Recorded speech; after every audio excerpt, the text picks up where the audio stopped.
second, the shortstop, number 11, Austin Park. Batting third, the designated hitter, number 30, Alexander Pearson. Batting fourth, left fielder, number 46, Luke Hughes. Batting fifth, first baseman, number 6, Declan Spooner. Batting sixth, right fielder, number 9, Jackson Babcock. Batting seventh, the catcher, number 19, Will Millard. Batting eighth, second baseman, number 7, Diesel Toth. Batting ninth, center fielder, number 2, Tyler Akers. Tonight's starting pitcher for the Miners, number 49, Colin Roos. The Miners are led by coaches Tyler LeBrun, Jackson Jarvis, and Ben Terwilliger.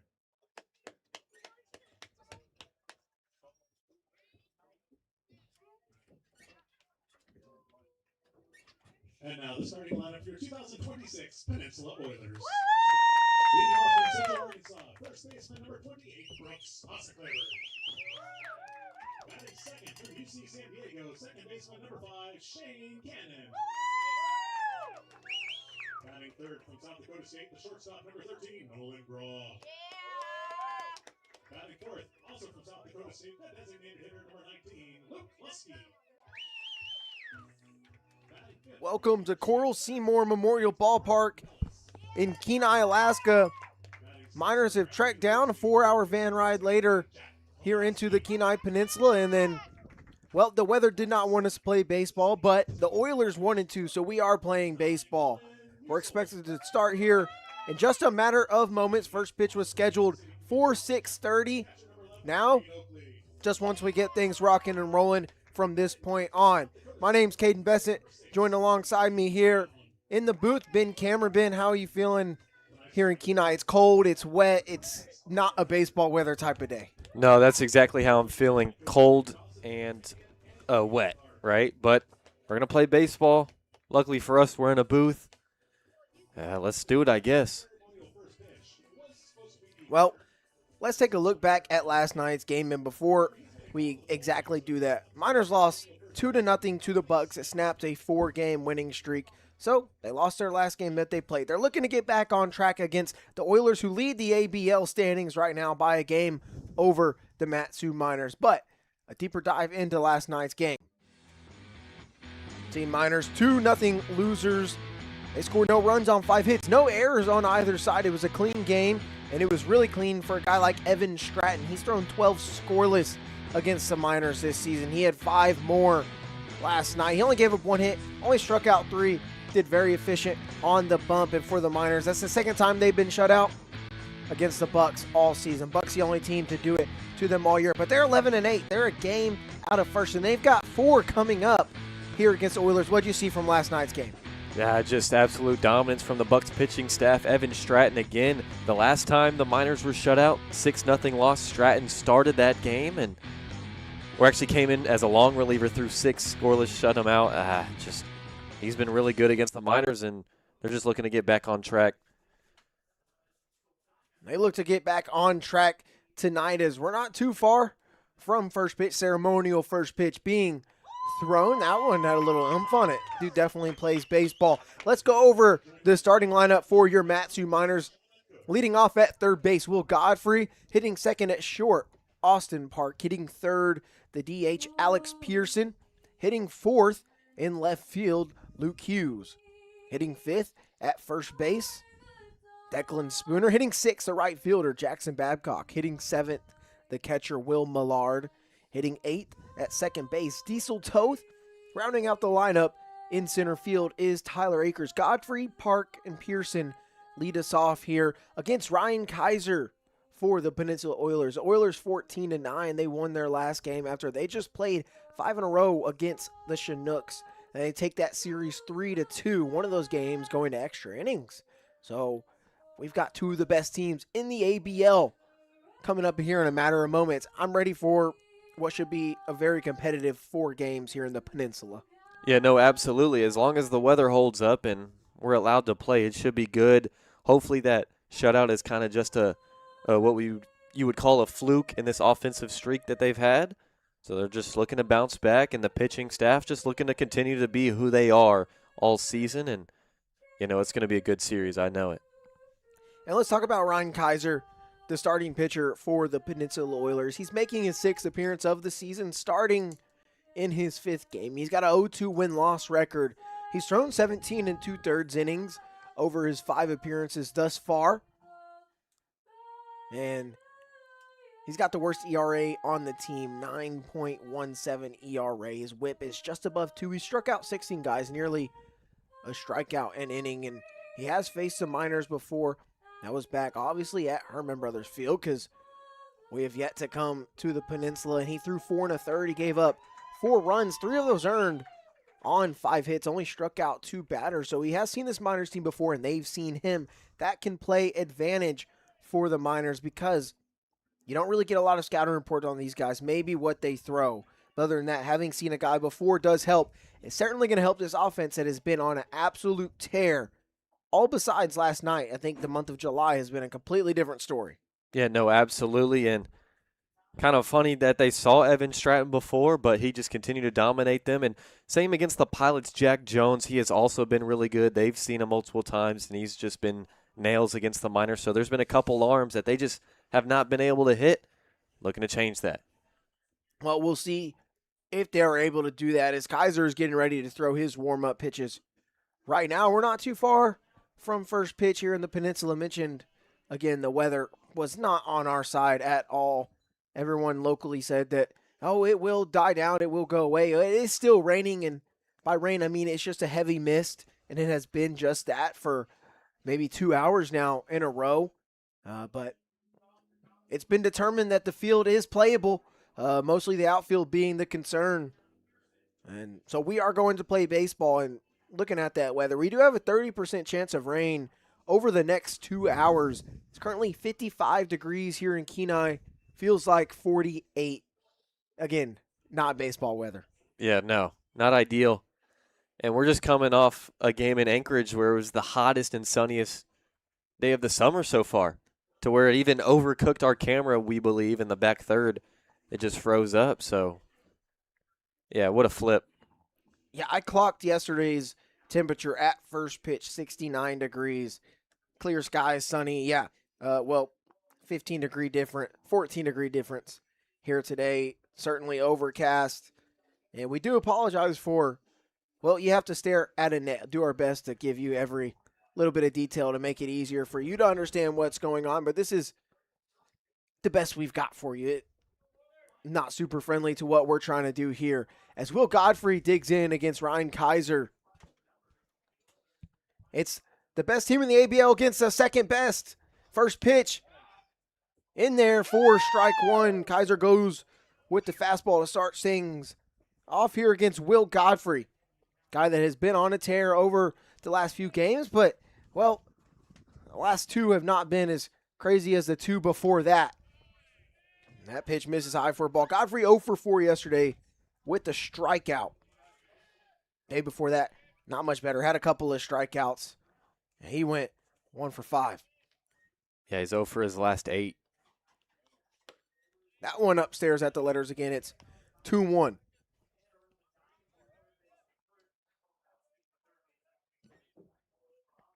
Miners wearing their blue jerseys, red, white, and blue USA jerseys. Got the USA flag and Miner script background.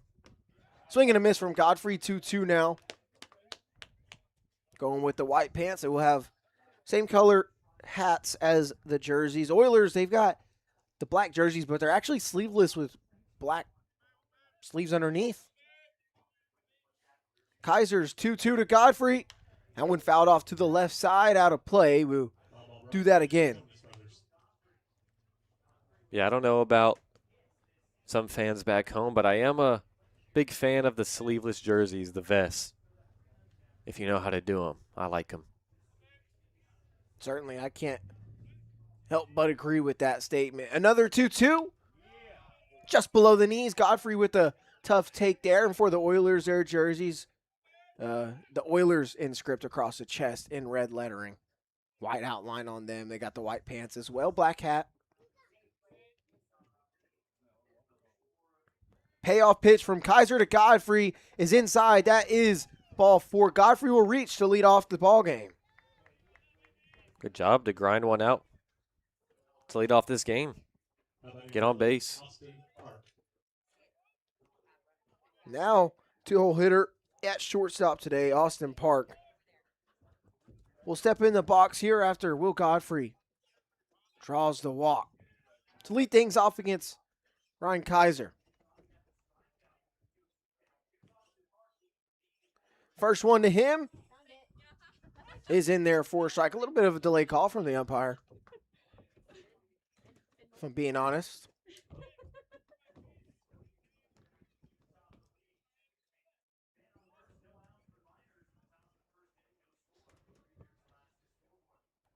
Oh, 1. That one hit over towards short. Graw's got it. Flipped to second for one. On to first. That's in time. Double play. The leadoff walk is eliminated there, and there's quickly 2 outs here in the top of the first. Yeah, good job from Kaiser attacking the outer third. Gets Park way out in front, hits it off the end of the bat. Taylor made. That's one way to respond. So now 2 outs for Alex Pearson, hitting in the 3 spot today as the DH. So Kaiser able to retire the ABL's leader in batting average and tie with Denton of the Bucks. Pearson fouls off the first one he sees. The Oilers also a very good offensive team. They've got the league leader in stolen bases who's actually tied. Shane Cannon tied with Austin Park. Got the league leaders, top 3 guys in home runs, and they've actually got 4 of the 5 home run guys in the league. Only one other person has hit 2 this year.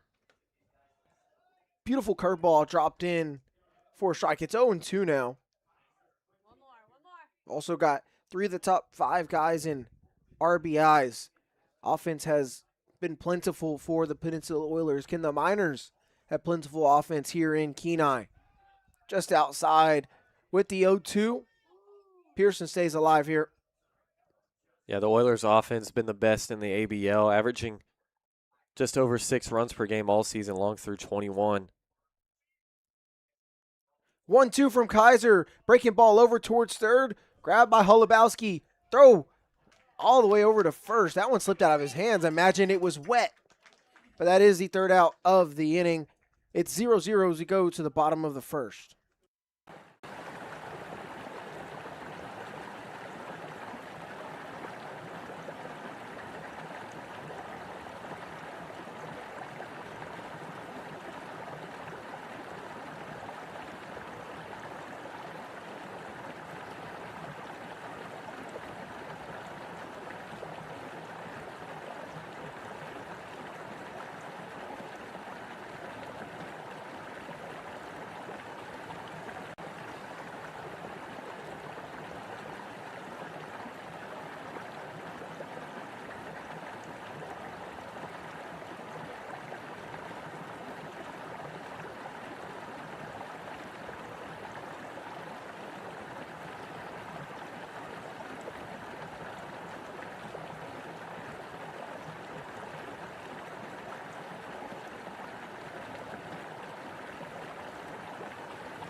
Bottom of the first inning. We are scoreless in the Peninsula. Colin Roos takes the mound for the Matsu Miners. He's making his 5th appearance of the season. His 4 start. He's got a 1-1 win-loss through 17 and a third innings this year. Roos has been solid. ERA is at a 3.12. Whip just barely above 1. He's got 19 strikeouts. He sees the Oilers lineup that he is familiar with. He threw 5 innings back on June 25th at Herman Brothers Field in a 6-3 minor loss.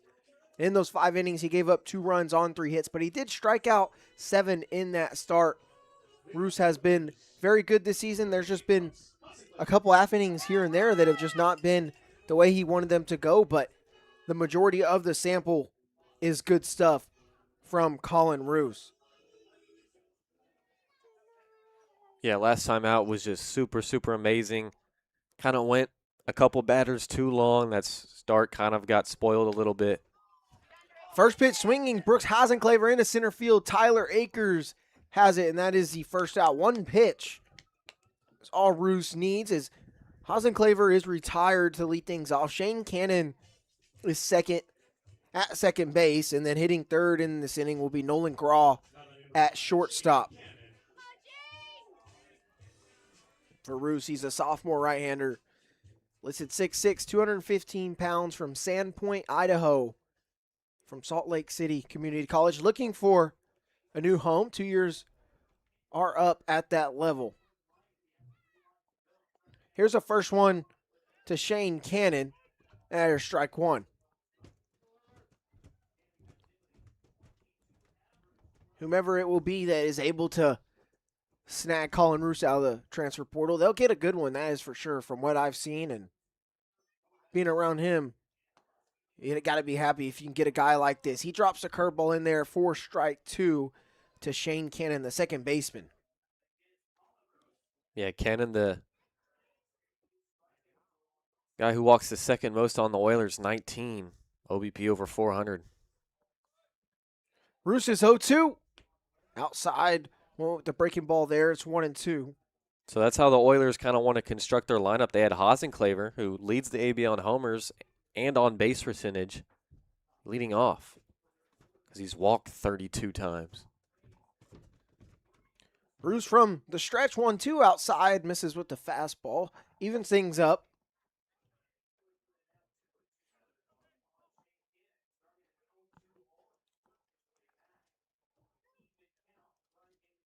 Cannon hitting .222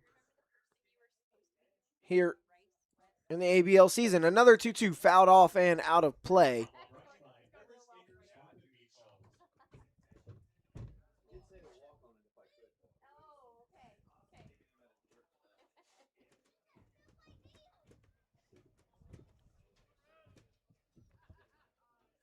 Roos trying to get the second out of the inning. Long pause here. 2-2 to Cannon.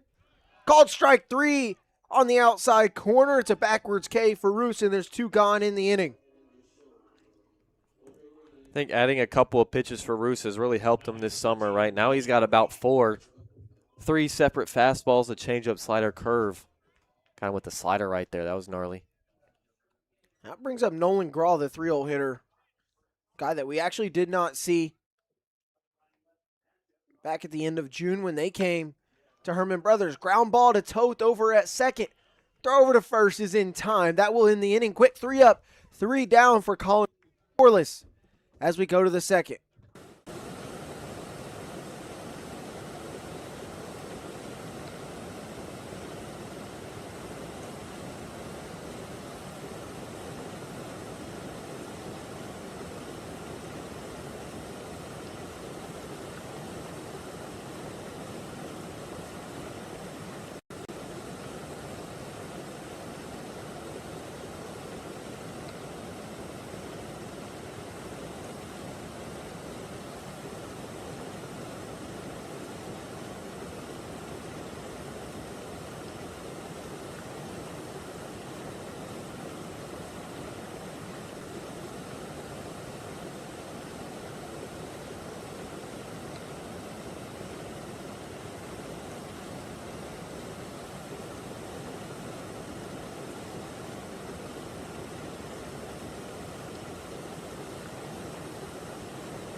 4, 5, 6. 2 up for Matsu here in the second. 3 up, 3 down. They went against Kaiser in that top of the first inning. Godfrey did reach on a walk, but double play right after eliminated that. First one to Luke Hughes outside and a little low for ball 1. Hughes, one of the 4 guys that collected a hit yesterday for the Miners. He went 1 for 4, but he also hit into a double play, crucial late in the game as he swings and misses strike 1. Yeah, brand new game. Don't even worry about it. Game before that, you had 2 extra base hits, homer and a triple. Let's get back on track. Kaiser delivers a 1-1. That misses outside.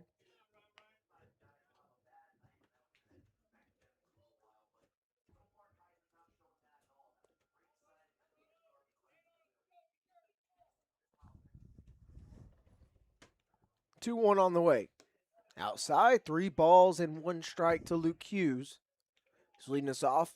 Declan Spooner and Jackson Babcock will be 2 up afterwards.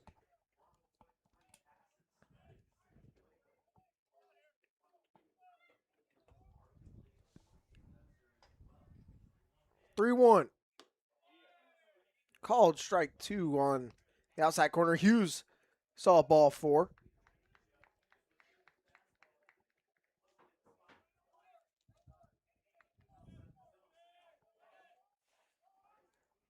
Payoff. That one hit over to third. It's going to get through the left side of the infield for a base hit. Miners get the leadoff man on. Back-to-back innings to start things off. A job to stay in there 3-2 and just get the bat head out in front, find a hole left side. So how about that for Luke Hughes getting another hit? Mentioned he had one yesterday. Day before, he had 2 extra base hits. He continues to have a good game. Even singled another game ago. So nice little hit streak going for Luke Hughes, a guy that was batting sub 100 by the time he hit that home run. Spooner shows bunt, fouls it off for strike 1. I like the Miners, especially in this weather, already trying to play small ball. I know that's their identity, but especially you saw already almost 1 throwing error in the top of the first. Maybe you can see multiple if you just put it in play. Spooner shows bunt again, pulls back because that one was high. So it's 1-1. Spooner at first base today.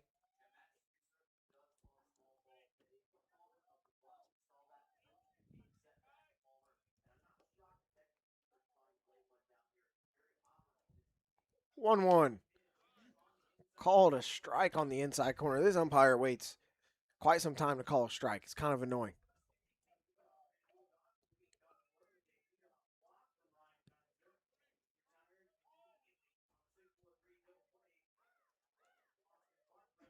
One two. Upstairs. 2-2.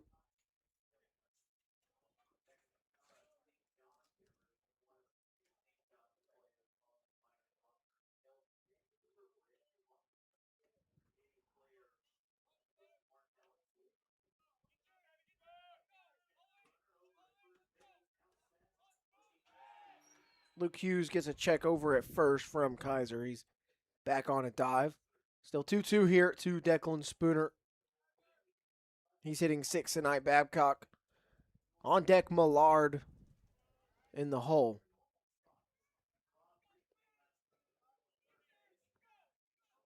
Kaiser's 2-2. That one fouled off to the left side. We will do it again.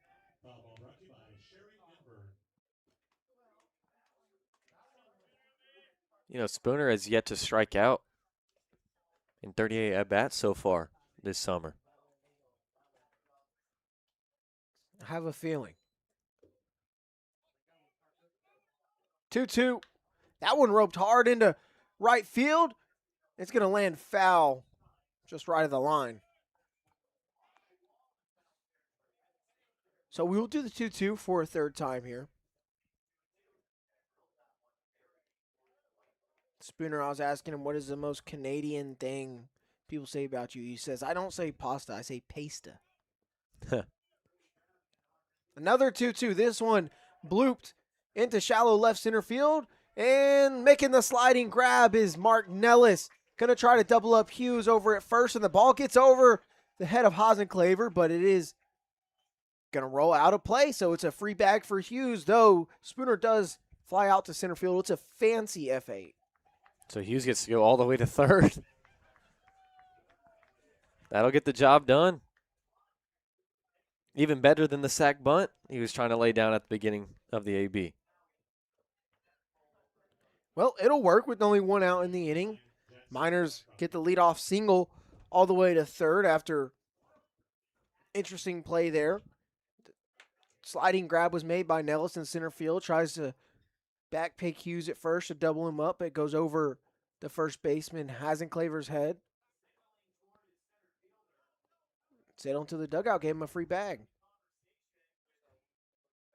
So Oilers coach now looking towards center field. And they're going to count it as a mound visit. He walked all the way out there to the line. And he's going to argue that it shouldn't count as a mound visit. But I like the decision, no bias. I mean, you walk all the way out there to the first baseline. But also that throwing error, the weather. I mean, that ball clearly slippery. I mean, it just sailed over the first baseman, Hasenclaver. Yeah, if you field a ball that's on the ground or touches the ground whatsoever, it's going to be tough getting up and throwing it. Even saw that earlier in the top of the first. Holubowski tried to throw it across from third to first, and he got it there in time to end the inning and get Pearson out. But that ball was just lobbed over there. It just came out the hand wrong. I mean, again, this is not baseball weather. 55 degrees feels like sub 50 around 48, misty, overcast.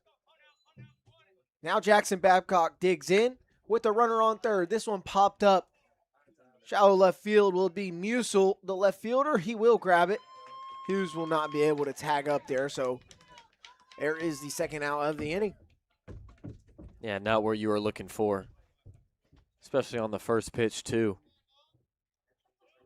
Going to be up to Millard here.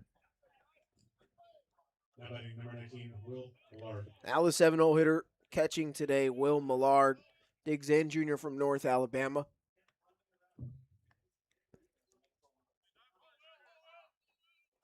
Said he's been flying out a lot lately and lining out. Certainly wants to find some green grass. No chance at a sac fly with 2 outs here for him. Trying to get the Miners on the board first. They do have 1 hit in this ball game. Came from Luke Hughes to lead us off here in this second inning.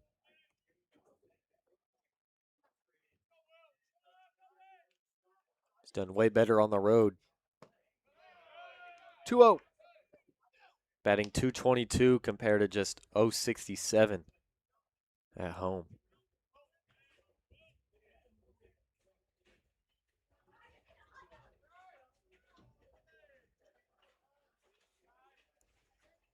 Try to keep doing good on the road. This 2-0's hit high in the air in left center. Going to be playable for Mark Nellis, the center fielder, and that will retire the side. Miners will strand a man on third. We're still scoreless. We'll go to the bottom of the second.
Luke Lusky, the 4-hole hitter, leads us off bottom of the second, still scoreless.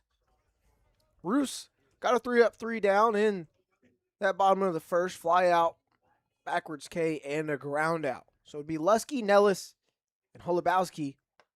First pitch is high and tight for ball 1 to Luke Lusky, the DH.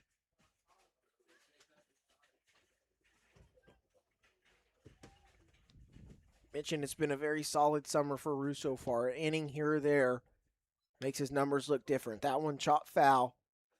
It'll be 1-1. Solid summer so far for Lusky, batting .267. He's got 2 doubles, 2 homers. One of the few guys in the ABL with multiple homers in league play.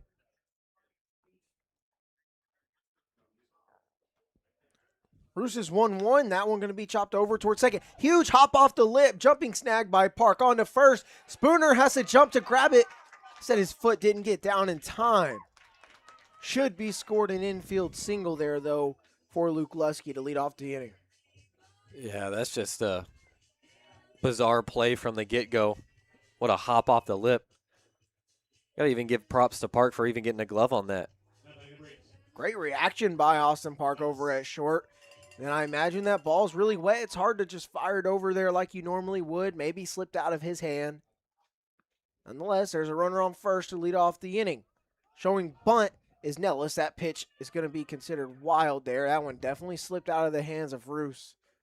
And I would be willing to bet house money that was due to the conditions.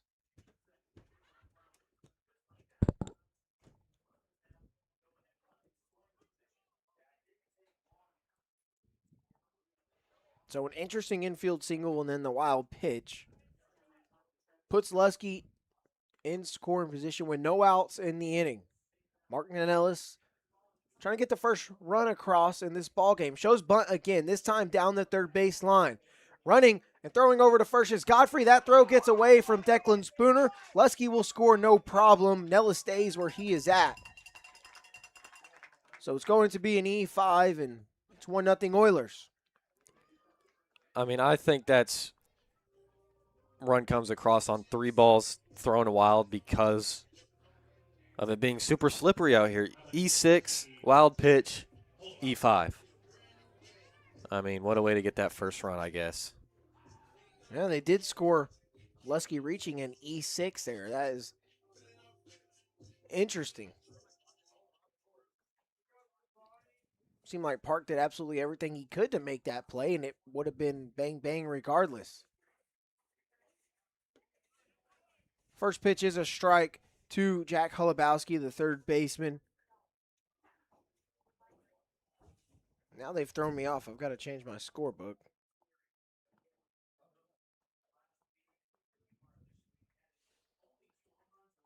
Nellis aboard at first. Roos will check over that way.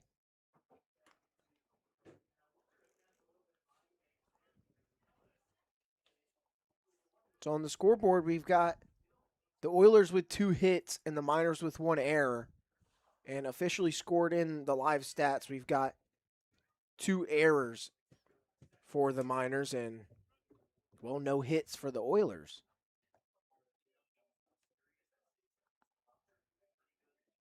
One is outside.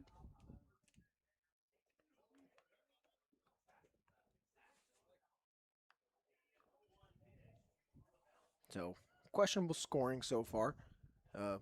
On some interesting plays that are hard to score, that is for sure. It could go either way. Up to the judgment of the score. 2-1 is inside, but it's called a strike. It's 2-2 to Holubowski, the third baseman.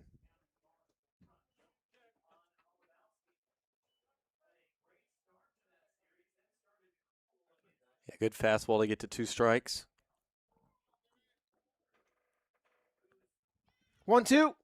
That one off the hands towards Godfrey at third. On to second for 1. And pump fake over to first is not going to be in time from Toth, but the lead runner is out there. And Tyler LeBrun's going to come out. And their field umpire is pointing at Toth, telling him something. And we've got a discussion here. LeBrun's going to stop right there at the first baseline. I think Toth might have pump faked because the runner wasn't out of his way yet, hadn't peeled off. or has, made an attempt to slide, get under the throw.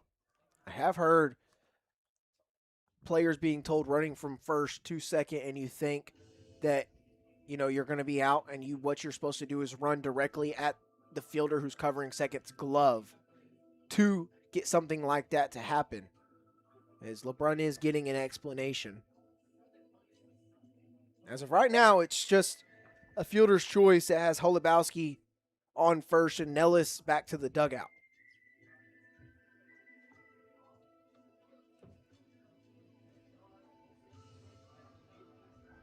Let's get in on that. Let him know, Skip. I mean, the Miners weren't even wanting to really play this game today. I mean, it was very wet out there. You've already seen it to the first, not even first 2 full innings. And Weather's been a very big factor. this one's going on for a while. Yeah, LeBron clearly disagreeing with the umpire and the call that's being made.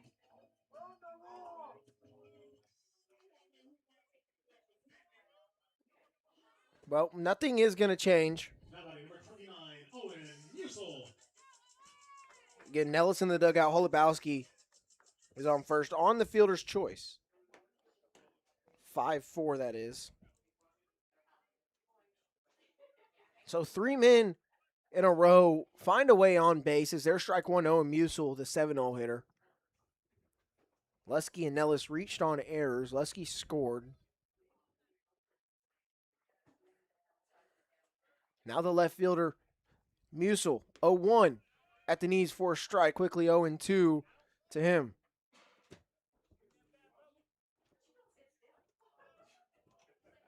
Good response so far from Ruth after the 2 errors.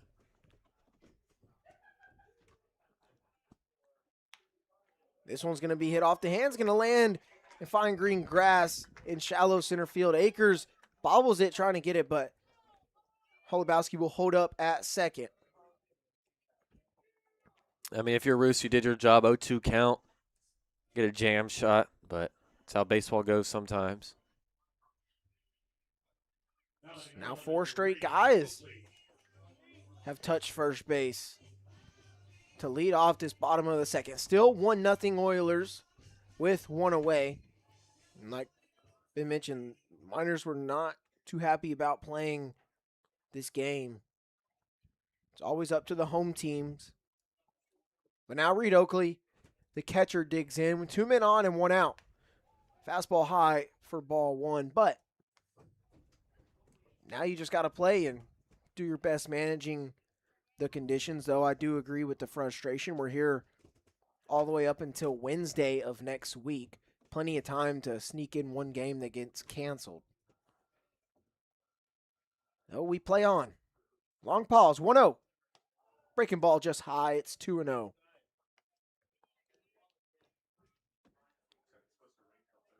And who even knows if we'll get the next 3 in, too. It's supposed to rain a lot this week, and they're saying the rainiest week of the summer coming up here in Kenai. Perfect timing, huh? 2 looks over at second. 2-0 on the way. That one high and tight on Oakley.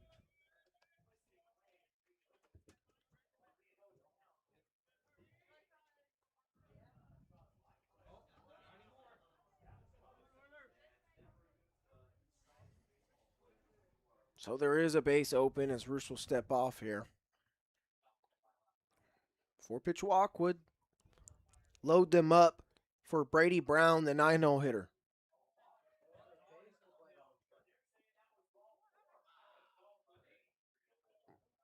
No way. I'm so confused at this point.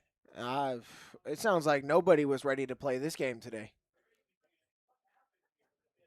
I mean, the opposing booth had, I heard him just now through the walls. They had 3 balls, too. No way that they rule that as the 4th ball. I mean, we got video proof that it wasn't the 4th ball.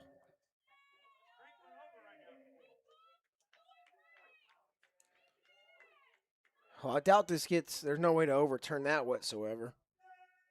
That's interesting. So now 5.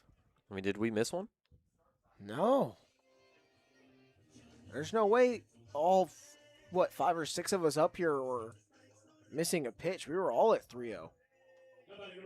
But now 5 guys in a row for the Oilers have touched first base. They're loaded with only 1 out in the inning for the 9-0 hitter, Brady Brown. Forces all around. Middle infield is back. They'd like to turn it up the middle to get out of it. Corners in. First pitch to Brown, fouled off right side, out of play.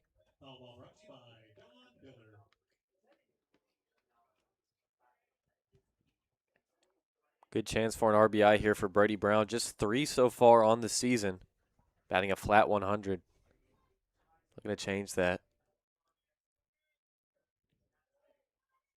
Roos takes a deep breath here. 0-1 on the way. That one high and tight off the hands. Roos is going to grab it, flip it to home, and Millard has got it.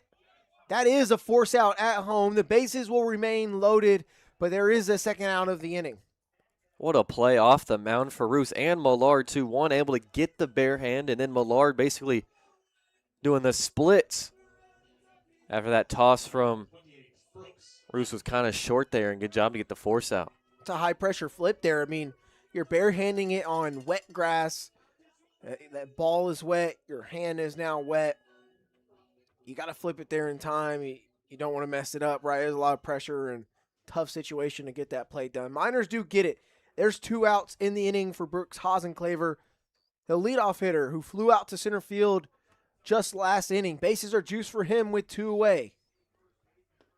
There's strike 1 from Colin Roos, trying to get out of it. Again, after 5 guys in a row found a way on base. Did get a force out over at second to get Mark Nellis, who hit second in this inning. That was the first out of the inning, and then that 1-2 flip to home to get the force. 0-1, swing and a miss, quickly 0-2.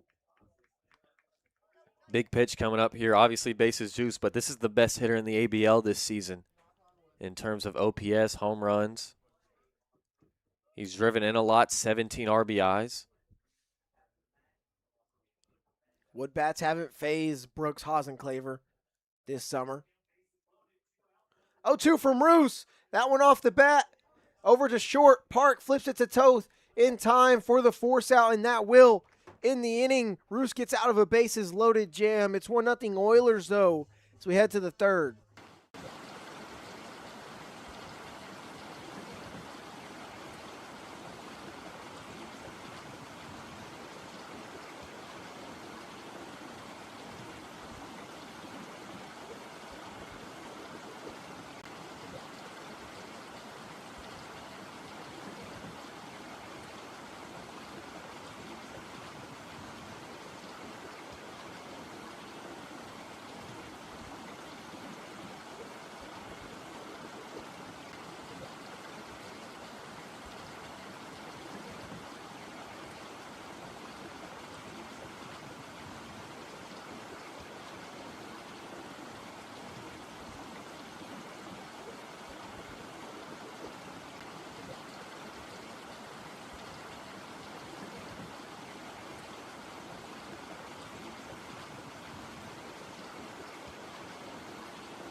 Top of the third, 1-0. Oilers have the lead here in Kenai Coral Seymour Memorial Ballpark. Kaiser's first pitch to Toth. He shows bunt. It's outside for a ball. Yeah, rough inning defensively for the Miners. 1 unearned run already.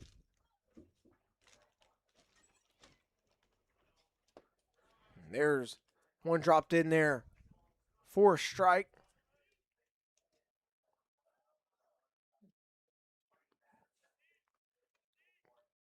So it's a 1-1 count between Kaiser and Toth. Lead us off here in the third inning.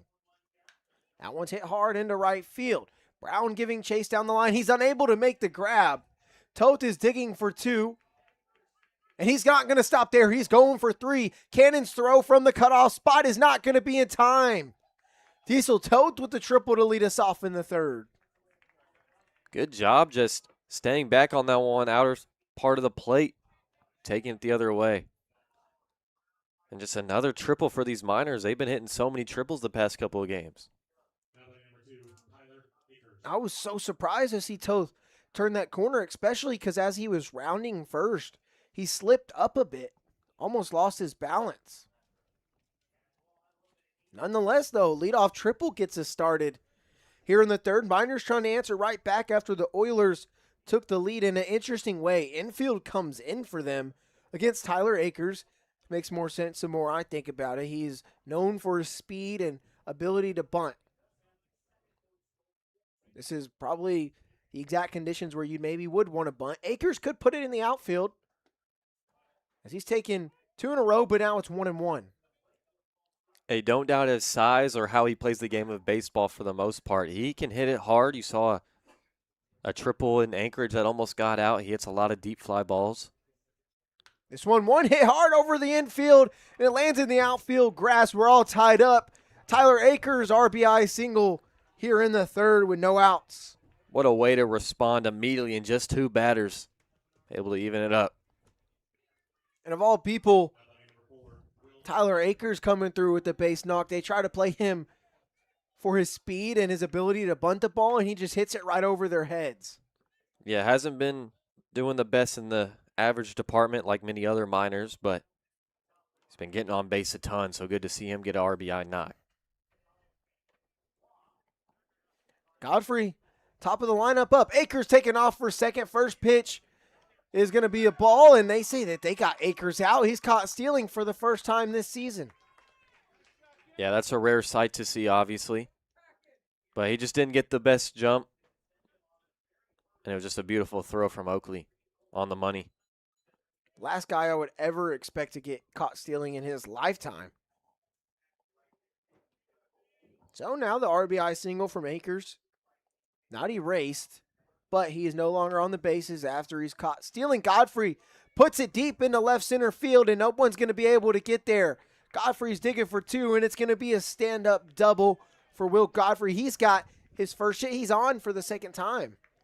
Looks like he's back on track, and now that caught stealing really hurts. 1 pitch later, able to send it the other way. That obviously would have scored Tyler Akers. But it's 1-1 here. Tough Miners, going.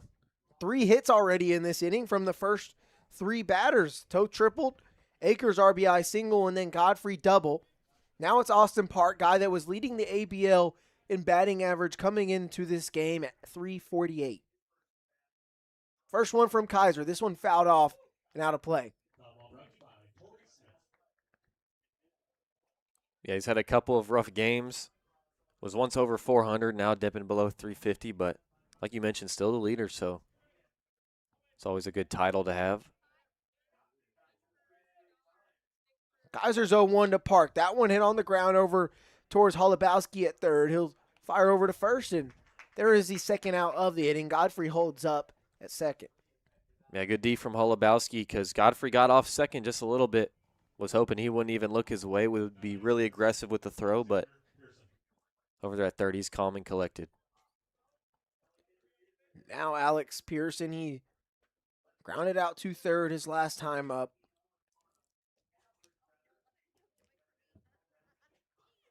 So after 3 straight hits, Kaiser looks fine now with 2 outs. Now you have to remember how big getting Tyler Akers stealing second is. Because otherwise it is 2-1 after Will Godfrey's double the next pitch later. Nonetheless, he stands on second right now. Not have an RBI to his name due to that caught stealing. 0-1 to Pearson. Catches the inside corner quickly. No balls and 2 strikes.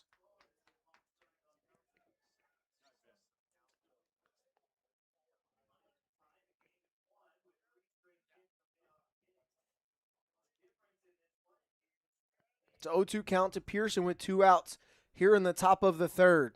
Kaiser's pitch hit hard into center field. It gets down in front of Nellis for a base hit. Godfrey's coming home. They won't challenge him.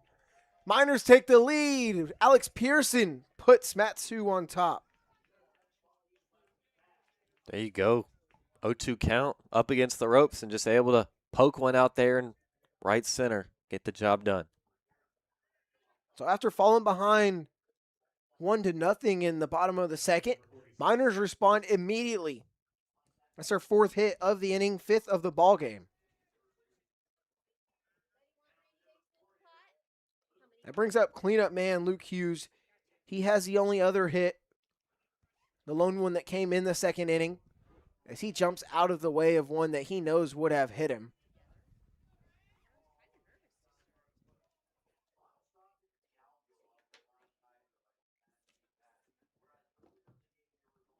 Kaiser's just trying to get out of this inning and at least have it stay 2-1. Best case scenario for him.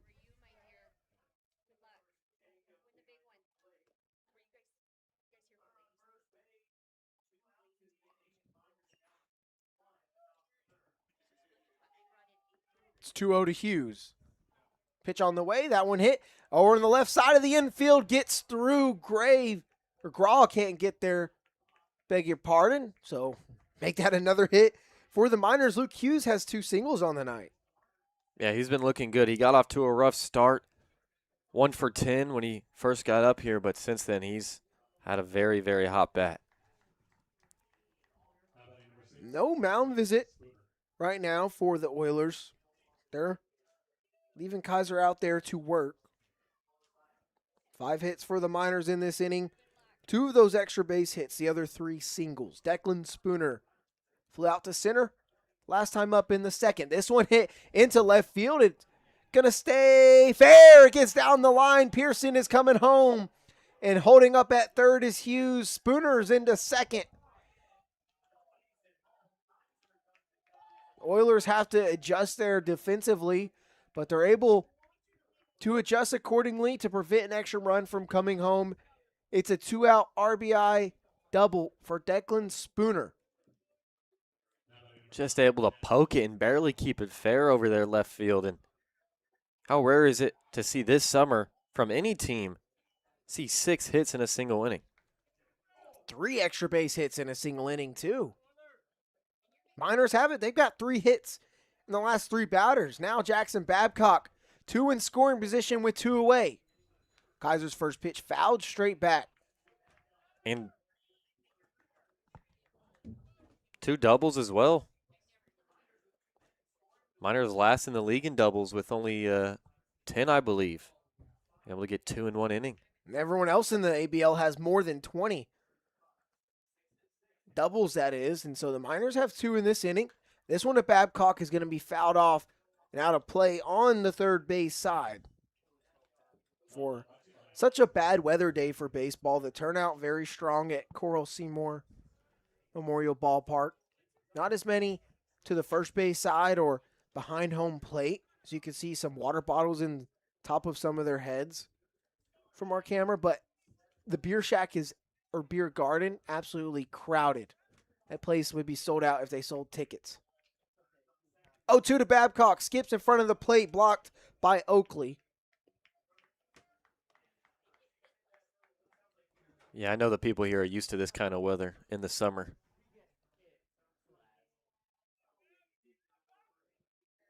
Crazy. This is the furthest thing from summer weather. So 3 straight hits for the Miners. Babcock wants to make it 4 and add on.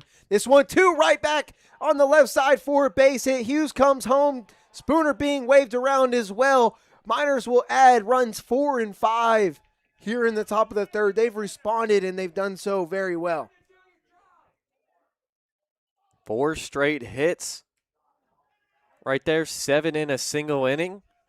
Oh, yeah. Hit party going on right now in the Kenai Peninsula. I have not seen anything like this from the Miners in one specific inning in terms of just hit after hit, right? Usually there's walks or hit by pitches, sacrifice bunts or flies thrown in there as well, but no, I mean, they've earned every run that they've come across, and this makes you think back to Tyler Akers getting caught stealing for the first out of the inning after he drove in Toth with an RBI single. It very well should be 6-1 with only 1 out. Just a good way to not let that kind of deflate the inning and kill the inning, basically. Did mention Miners, as well as us, not too thrilled about having to play this game. Just due to the conditions, it's not friendly to the players. We've seen it has hurt them a bit in terms of trying to throw the ball and field it as well. But you know what? Miners have said we're going to make them sorry that they had to play this game today.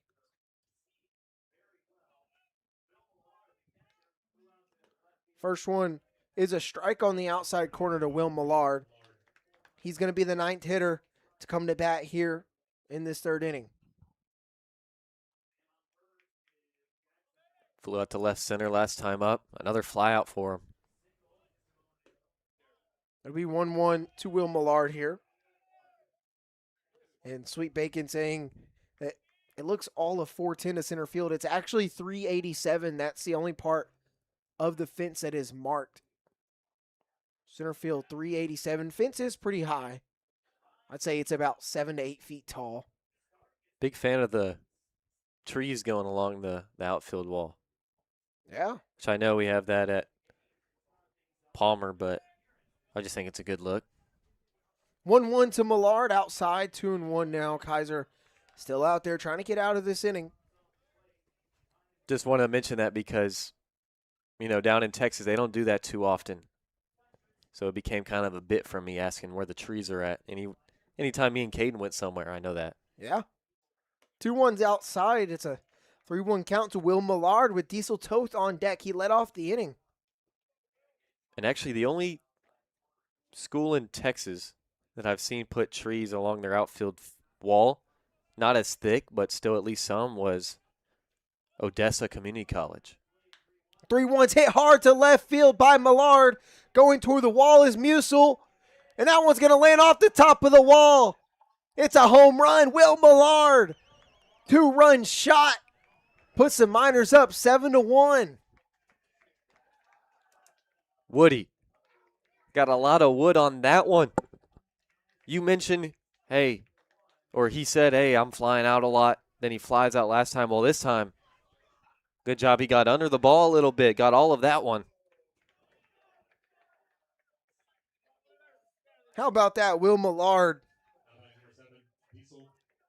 He uncorked on that one, man. Whew. That only the 3rd home run for the Miners this season. It's 7-1. They put up a 7 spot here in this 3rd inning. Diesel Toth is batting for the second time this inning. Beg your pardon. He tripled to lead us off. Since then, the Miners have 7 more hits in this inning. Toth will foul that one off. It's 1-1. What a 2-out rally. Single, double, single, homer. 5 straight hits without an out for the Miners.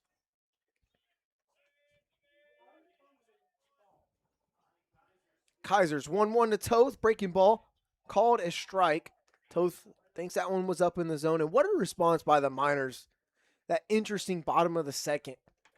And they've given Colin Roos plenty of rest, but they've also given him a big lead to go back out there and work with. 1-2 to Toth. That one hit into center field. Nellis, he's there. He's got it. That's the 3rd out of the inning, but not before the minor strike. They had 7 in the top of the third on 8 hits. They lead at 7-1. Oilers got to respond.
Bottom of the third. 2-3-4 due up for the Oilers. They trail 7-1 after the Miners put up 7 runs on 8 hits in response to being down 1-0. Now Colin Roos has a 6-run lead to work with here. He'll see Shane Cannon first, followed by Graw and Lusky. First one right near the brim of the helmet of Cannon there for ball 1.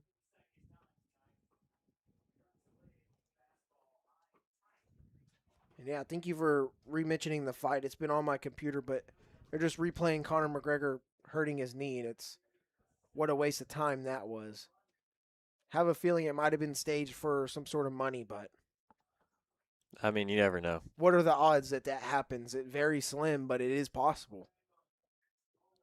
Good acting by them if it is fake. 2-0. Hit hard but foul. Third base side. 2-1.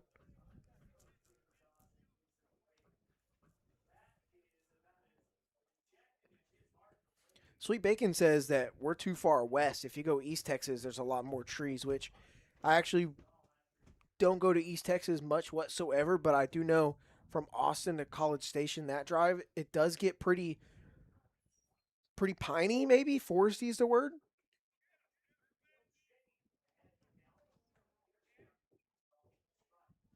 But I've never been to Huntsville. Never been to Sam Houston. No, I just haven't. There's a ball, 5-pitch walk to lead off the inning. Shane Cannon will be aboard.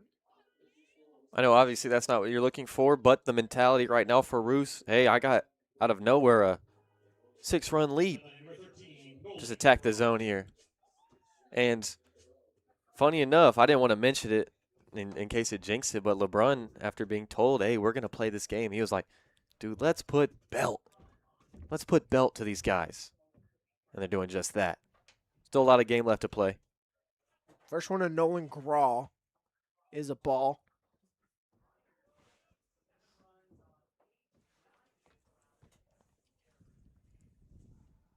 So Cannon aboard at first after the leadoff walk here in this inning. That the second one surrendered by Roos. He's down 2-0 to the 3-0 hitter. You know, I would imagine a place in East Texas like Lufkin. I know they had that one really good Little League World Series team 6 to 8 years ago, somewhere in there. That's why I say them. I think of them when I think of East Texas. I bet they've got trees over that way.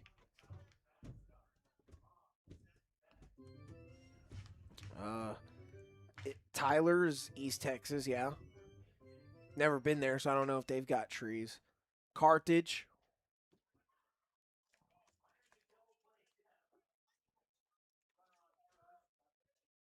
2-1. Chopped over to first. Spooner's got it on to second for the force out. That's all the Miners will get. So that retires Cannon, but Graw will be aboard on the 3-4 fielder's choice.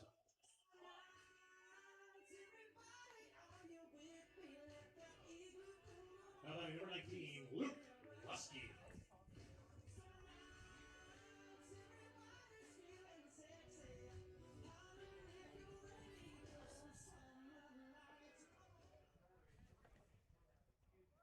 That brings up Nolan Graw, the shortstop. Or excuse me, he's aboard at first on the fielder's choice. Lusky, the 4-0 hitter, reached via an error by Austin Park and came around to score in that second. He has the lone run for the Oilers. As it's 0-1 to him. Roof's first pitch is a strike. Swing and a miss. Quickly 0-2, and Lusky reached on that E6, right? Interesting play. Took that big bounce off the lip. Park jumped, grabbed it. Spooner had to jump to catch his throw. And then he got to second on a wild pitch, and then another error and a fielder's choice got him home. 0-2's blocked by Millard. He'll obviously need a new baseball after that. Yeah, keep those new baseballs or fresh baseballs on deck. I imagine that a ball that bounces in the dirt that's in the condition it is today is like the ball from the Sandlot that the Beast chews and spits up on. All those old balls that they find the Beast had. Yeah. That's probably Slimy. what it does. Yeah. Yeah, I mean, because even if you don't spike one or at all, the ball is still getting really wet from this constant drizzle that's going on. I was getting drenched earlier just from standing out there for a bit longer, but yeah. 2-2 from Roos. Hit into right field. Babcock has to go back all the way back at the wall, and that ball is gone. Luke Lusky with the 2-run shot in the bottom of the third. He can make it 7-3. It's still in favor of the Miners. There's a good hit from Lusky going the other way, and he has home run power. That's homer number 3 for him. Second in the ABL. And these Oilers have guys who can slug.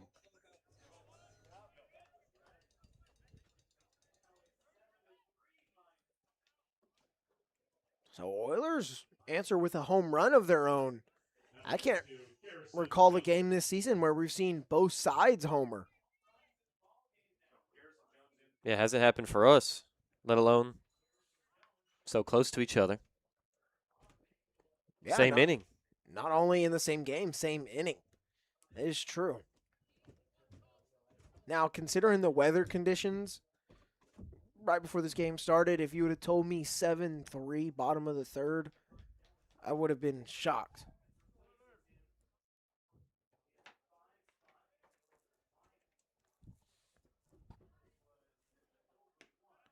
Oh, one nice pitch. Looked like the changeup from Roos.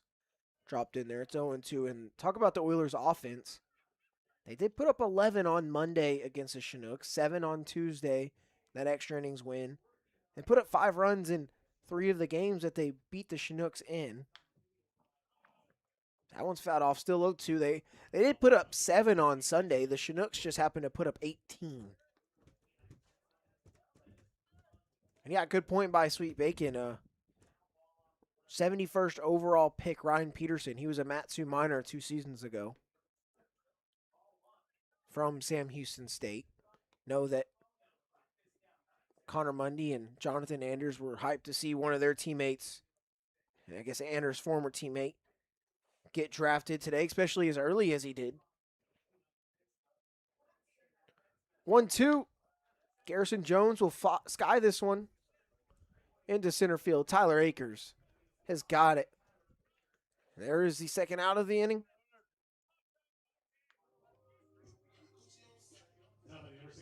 There we go. If Roos able to get this out right here, we'll be through the front third in over an hour, when yesterday it took 28 minutes.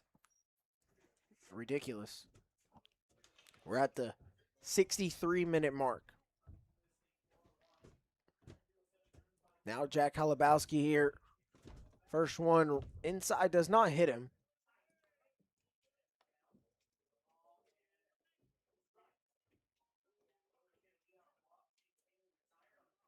It's 1-0 to the third baseman. Grawl reached on a fielder's choice in this inning, and then Luke Lusky homered right after. Luckily, it really does not affect Roos whatsoever in terms of what this ballgame is right now, because when your team puts up a 7 spot, you can give up a 2-run home run.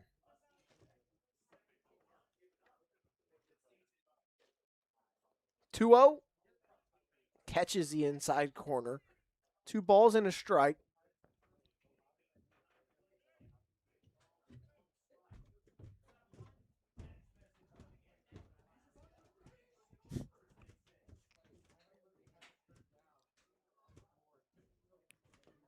Roos's 2-1 is cut on and missed. Deuces running wild in the Peninsula. Bottom of the third. 4-run minor lead here.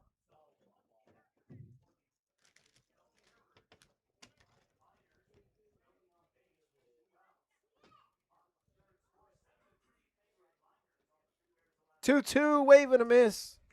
Roos will get out of the inning, and there's his second strikeout of the ball game. But the Oilers add on a couple of runs. Miners lead it by 4 as we go to the 4th.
Oilers have a new pitcher in the game in the top of the 4th. It's Evan Cineris coming in relief of Ryan Kaiser.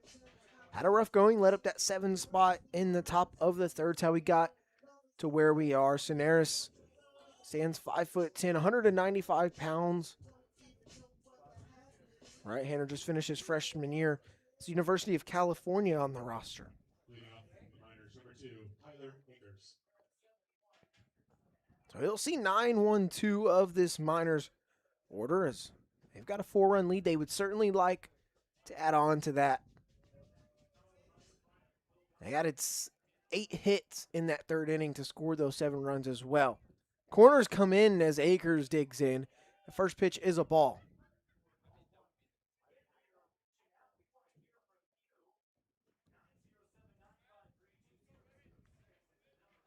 Cineris wants to settle in here against a minors team that's offense looks like it's picking up right where it left off just a couple days ago. Mentioned on that 4-game winning streak, they had scored 7 or more runs in every single game. 7 against the Bucks, 14 against the Pilots, 10 against the Pilots, and then 7 again against the Pilots. Akers chops this one, swinging bunt. First base side, Cineris throws to first for out number 1.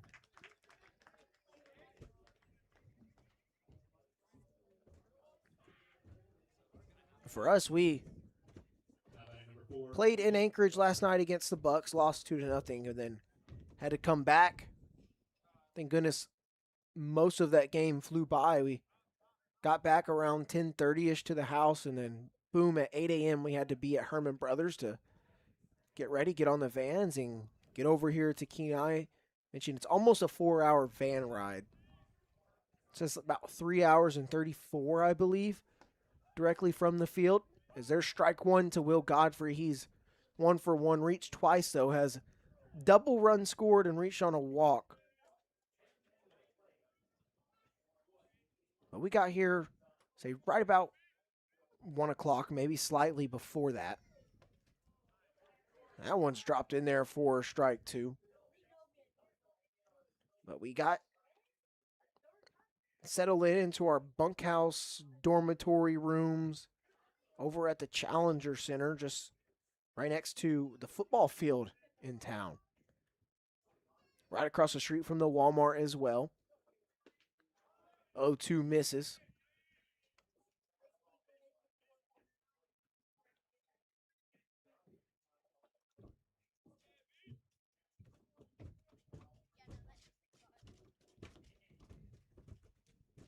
Scenaris 1-2 pitch to Godfrey, runs inside. Count even up.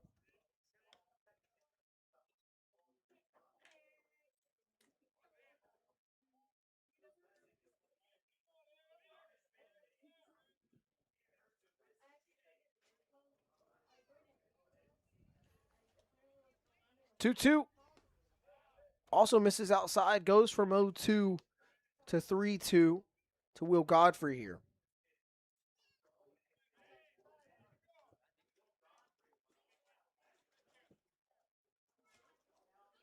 Counts full. Austin Park awaits on deck with only 1 out here in the inning.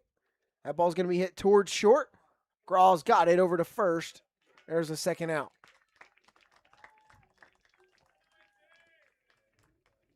Good start for Cisneros.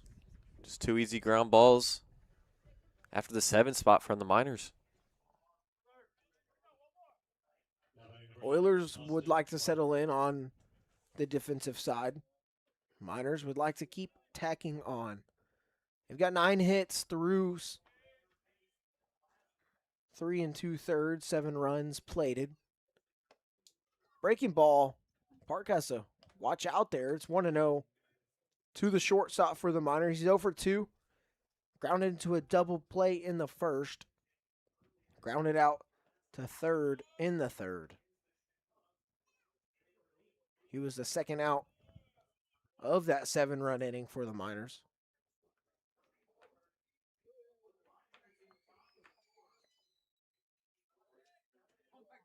Scenares, only 11 pitches already. Trying to make quick work of the Miners.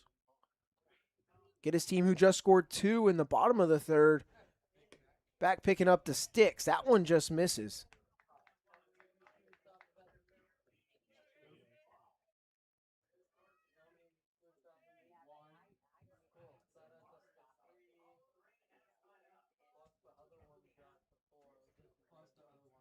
Scenario is 3-0 to Park. Clips the outer half of the plate. 3-1 with 2 away. Pearson awaits on deck.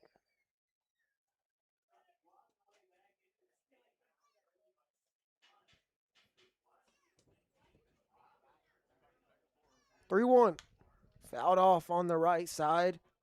So Sedaris works this one from 3-0 to full.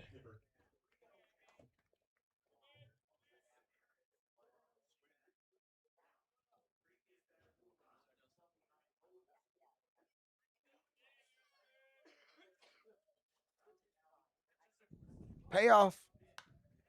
Skied high in the air. First base side and right field. Brown will make the grab for the 3rd out of the inning, but it's 7-3 Miners as we go to the bottom of the 4th.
It is the bottom of the fourth inning.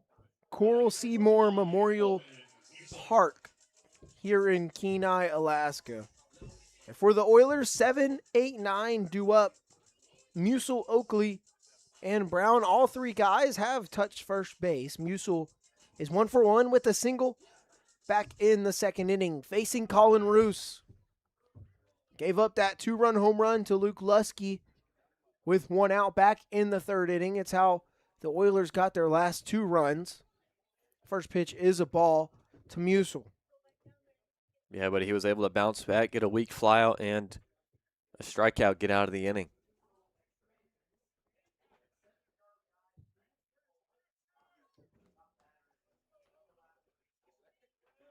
1-0 from Roos. That one hit hard into left field. Hughes giving chase to his right. It gets down in front of him, hops over his head and onto the wall. It'll be a leadoff double for Musil here in the bottom of the fourth.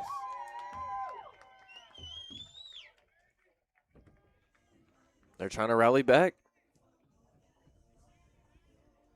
Looks like they're piecing it together so far.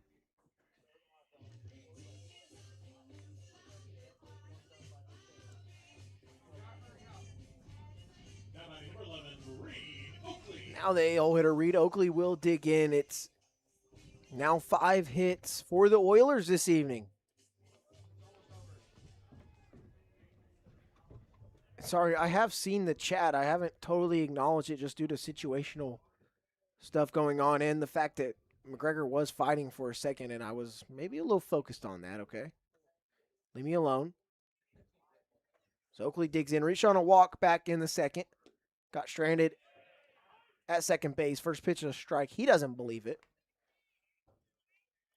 But hey, if you would be interested in doing an interview, I would imagine via Zoom call, or if you're in town in Palmer during the long homestand coming up, that 22nd through the 27th. But if you would like to be interviewed by one of our professors from Texas State, please let Ben or I know via phone number or emailing matsuminersbroadcast@gmail.com. There actually is an email that was sent out to all of the parents, or at least one of all the players' parents, back right before the season started in May, and I responded to that with something, so you can email us by going back and looking it up that way. Or just, he was paying attention and watching. You might be able to just ask for his email or something in the chat.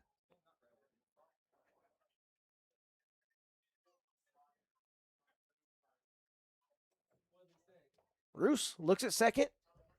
0-2 on the way. Popped up right side of the infield. Toth going back, and now Babcock will call him off. In shallow right field, that is out number 1 here in the bottom of the fourth. Good bounce back. That's what Roos continues to do so far this game. Whether it be an unearned run or earned, been able to bounce back. Now 9-0 hitter Brady Brown reached on a fielder's choice in the second inning where the Miners were in a jam. Roos had the bases loaded and got one off the end of the bat right back to him. Flipped it to home to get a force out and prevent the Oilers from making it 2-0 at the time, though things have drastically changed, as you can see on the top left of your screen. 7-3 Miners. Put up 7 in the third.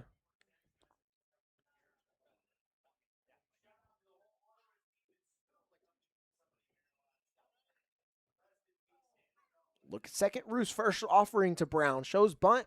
Fouled. Straight back 0-1 to the 9-0 hitter in right field today.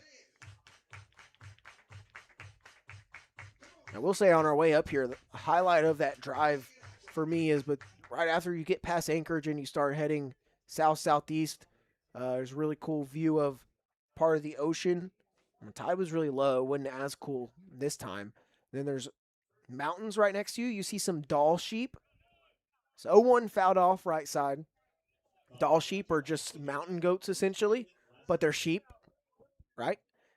All white. They're really cool. Spotted one when we went to Seward, hardly, just by the top of the head. But then also driving by the Kenai River, very blue water. It was beautiful.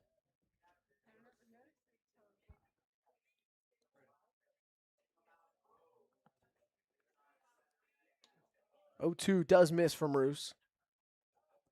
Saw a lot of smaller rivers, too, off the side of roads with pretty cool camping sites and whatnot. Saw a lot of RVs on the way here. Fortunately, the weather not great for camping. Be happy if you got an RV and not a tent to sleep in. That's for sure. It's chilly. That one also fouled off. So still 1-2 to Brady Brown with 1 out. Bottom of the 4th.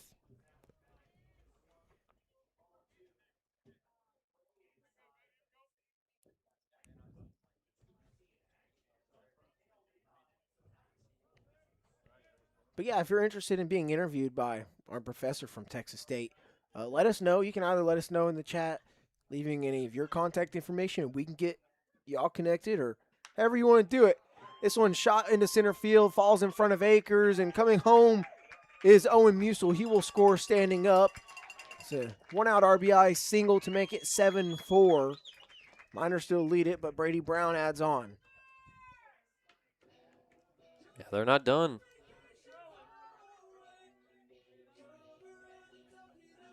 LeBron would tell his guys after that 7-run frame, don't get complacent. A lot of game left to play. We got to keep punching. Turns the lineup over, and batting for the 3rd time tonight is the first baseman, Brooks Hasenclaver. Talked about the danger that he can do with the wood in his hands. Got a lot of pop in that bat. Roos has already given up a home run in this game.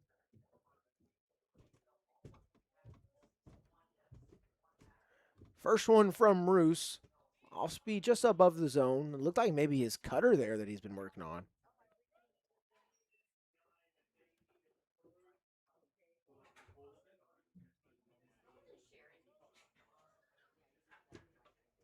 Roos's 1-0 chop foul on the right side.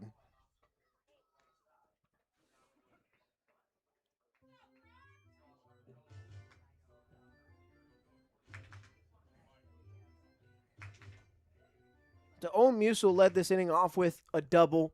Oakley popped up shallow right field to Babcock, and then Brady Brown RBI single. He's on first. With only 1 out. Roos tries to pick him off. He's back safely.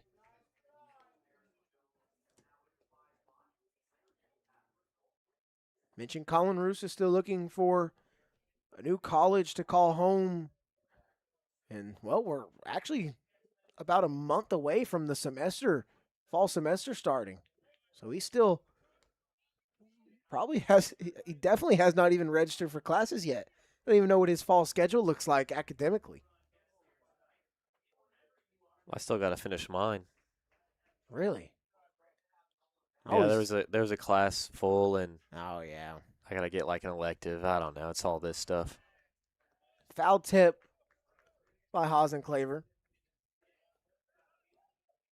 He will be retired there for the 2nd out of the inning. Slow try had me confused, like he wasn't out. Nonetheless, 3rd strikeout for Roos. 2 outs here, Brown on first. I was always the type of person where I set an alarm for when I was allowed to register. But 2 to 3 weeks before that, I already made my schedule, and all I had to do was just confirm it the minute it dropped, because I don't like the idea of the unknown looming. I like to have control of my schedule as much as possible. I'm a procrastinator, so I've had back-to-back semesters. I haven't gotten the class I wanted because I waited. Yeah, it actually helped me out. I only had class on Friday 2 semesters of my entire 8-semester college career. Yeah, Friday class sounds terrible. Actually had a semester, maybe 2, I'm not sure, but where I only had class Tuesday, Wednesday, and Thursday. That was awesome. It's 2-0 to 2-0 hitter Shane Cannon. Millard tries to back pick Brown at first. He's back safely, though. That one was a lot closer. Some may be, but nice job by Millard. Seems like defensively the Miners have settled in terms of throwing the ball around. Imagine since it looks like the rain has stopped, that been a little bit easier to throw it around. That one dropped in there for a strike. 3-1 the count now. No, you're being told to take MC 2011, 2011 practicum. Pre-game show class is what that is. I think I'm already on it. 3-1 from Roos. Brown takes off, and Cannon gets drilled in the helmet. As he'll take it off. He looks to be doing just fine, and that is maybe the fourth or fifth one that has ran in on these Oilers hitters. That one just right in the dome. So it's a hit by pitch. Roos giving up his third free pass of the game.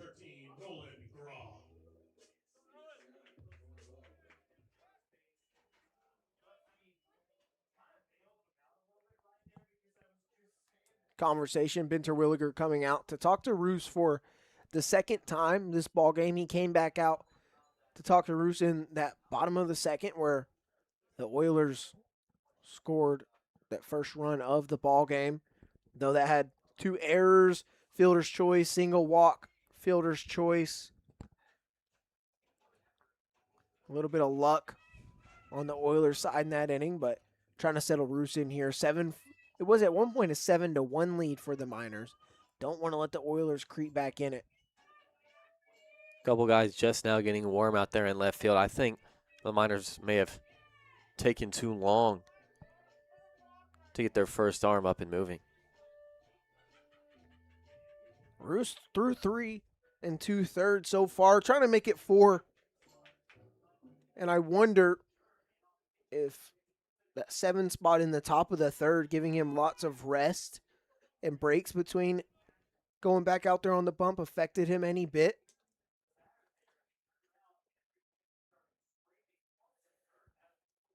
We shall see. With 2 outs, though, it's Nolan Graw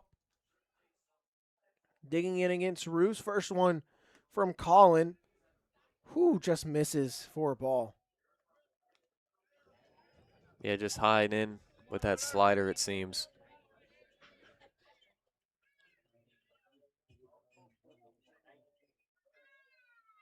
Check it second. Another look. 1-0 from Roos. Skipped and gets away from Millard all the way to the backstop. Both runners will move up 90 feet. Now there's 2 in scoring position with 2 outs for the Oilers.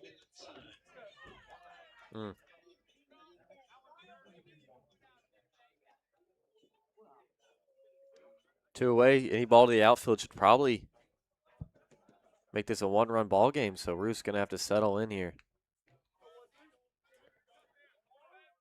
I think since we have seen a long ball, it is fair to mention that tying run is at the plate.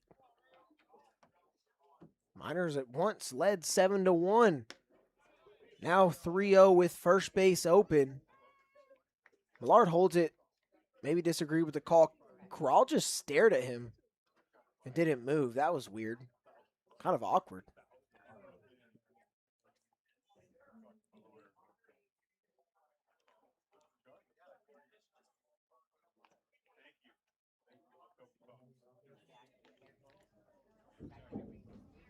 So Millard comes back.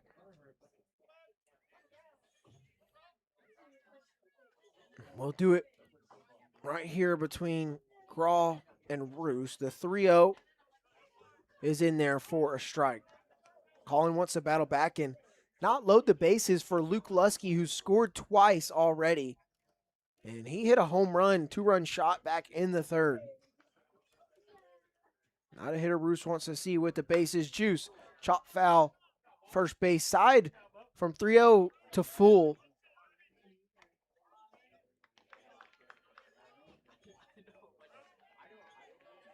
Yeah, definitely want to come at Graw right here, although he's been a good hitter himself, batting well over 300. 2 in scoring position. Roos wants to get out of it. Payoff. Just misses at the knees. Millard held on to it. Trying to stick it for the home plate umpire, but Miners don't get the call. It loads the bases for Luke Lusky.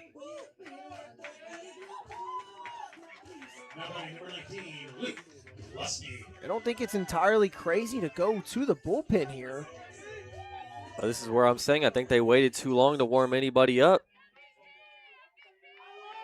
You're just going to have to hope that Roos gets revenge on Lusky here. So they're loaded 2 outs. Luke Lusky, 2-run home run last inning. And he gets hit right on the edge of his elbow. And that allows run number 5 to cross for the Oilers. They will remain loaded, though.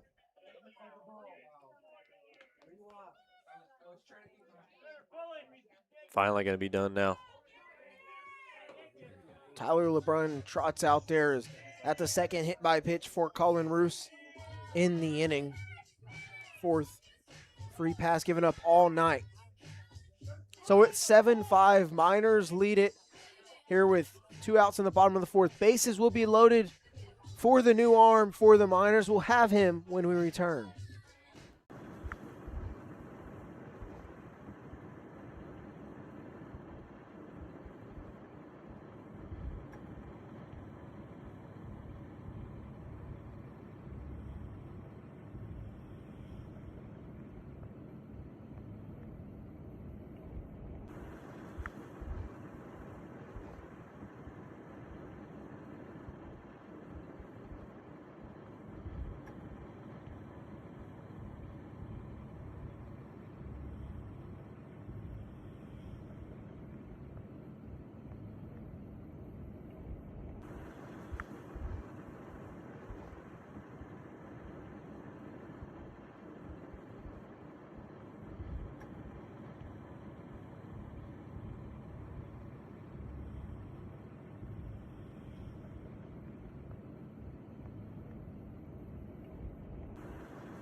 New arm for the Miners, Connor Mundy, sophomore right-hander, 6'2", 190 pounds, out of League City, Texas, from Sam Houston State University. He comes in a tough spot. Bases loaded, bottom of the 4th, and now a 2-run ball game, but there are 2 outs.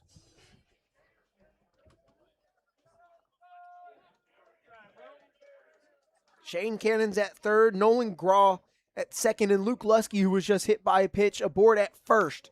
First one is fouled straight back by the 5-0 hitter, Garrison Jones, who's pitch hitting for the second time, or second at bat, that is, for Mark Nellis. Mark Nellis only saw 1 at bat in the game. Wonder something injury related may have happened to him.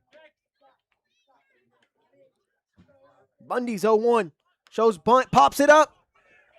Mundy catches it in foul ground. That ends the inning. He comes in. 2 pitches is all he needs. Oilers leave him loaded. Miners have a 2-run lead as we go to the 5th.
having to add some dirt to the home plate batter's box and rake it a little bit because weather's been cruddy.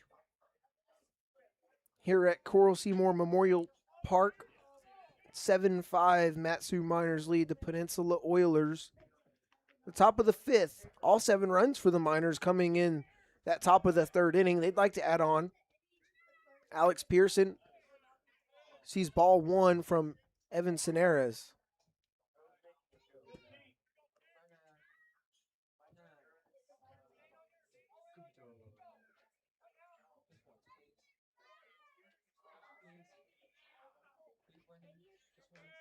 One out. Skied high into center field. Coming on, making a late run for it is Jones, who's moved into center field, makes a grab.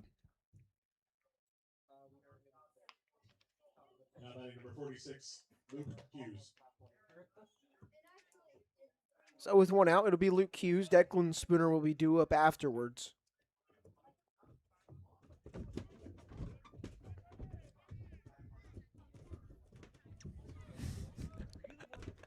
My goodness, dude. You think the press box is crumbling the way things are thudding around here. My goodness. Snowballs and a strike to Luke Hughes here. After the breaking ball from Cineras dropped in. That one hit off the hands into right field, but it's right to Brown to make the grab. Back-to-back flyouts into the outfield here in the 5th. I'd say right now, if Cinero's able to get a 1-2-3 inning, you've scored 4 unanswered. I'd say the Oilers have pretty good momentum right now, but Mundy did come into the game, so we'll have to see how he's dealing. Oilers have scored 1 or more 3 innings in a row. 1 in the 3rd, 1 in the 2nd, that is. 2 in the 3rd, 2 in the 4th. That's how they got their 5. They have gotten into the Miners bullpen. But now the Miners got into the Oilers bullpen. And, well, hadn't been fun against scenarios out of the pen for Matsu. Hard shot up the middle for a base hit. Declan Spooner's got a double and now a single. Another multi-hit game for Spooner. Just keeps racking them up. That'll bring up Jackson Babcock, who has a single of his own. That one scored 2 runs back in the 3rd. So that's the first base runner to reach against Evan Cineras out of the bullpen for the Oilers in relief of Ryan Kaiser.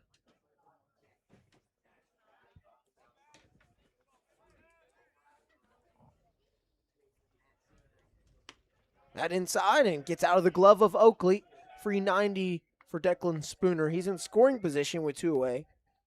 Yeah, good recognition there.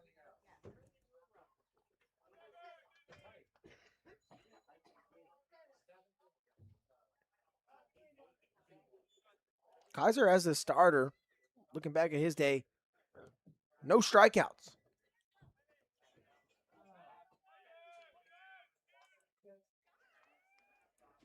Did give up 7 runs on 9 hits, though. Babcock off the hands, kind of into no man's land, but Holubowski on the run and on to first in time. That will end the inning. Miners strand 1 in scoring position.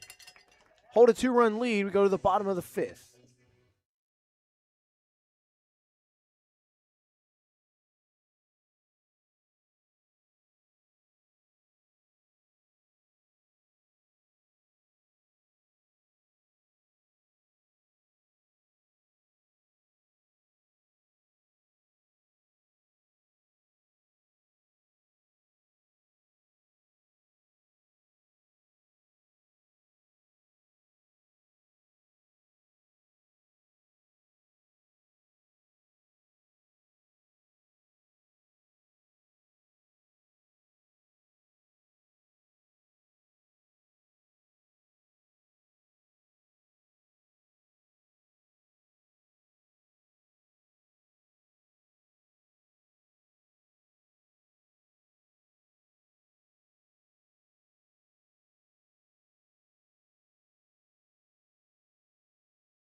Bottom of the fifth, it's Holubowski, the 5-0, 6-0 hitter. Leading us off 6-7-8 due up for the Oilers. Holubowski, Musil, and Oakley.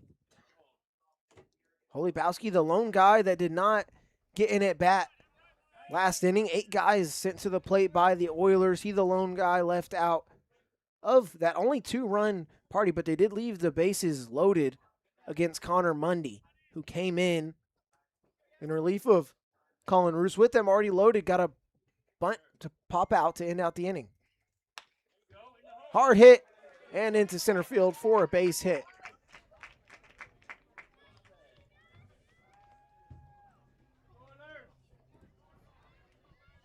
Got a feeling this one is going to be possibly the Miners' highest scoring contest on the season. Both teams just getting a lot of hits so far, or just getting on base. Mentioned this is the top 2 teams in the standings of the ABL right now. Oilers ahead of the Miners by 1 game at the moment.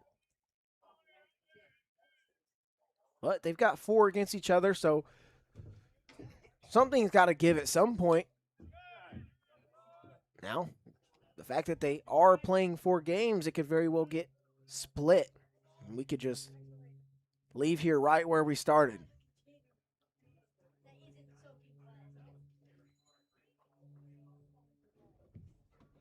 Mundy, long pause, 1-0 to Musil.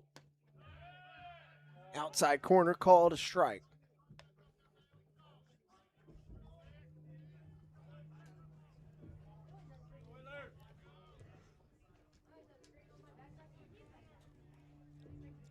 Holubowski aboard at first after the leadoff single. Tyler Akers shaded heavily the opposite way of the batter Musil. There's a ball, 2 balls and 1 strike here.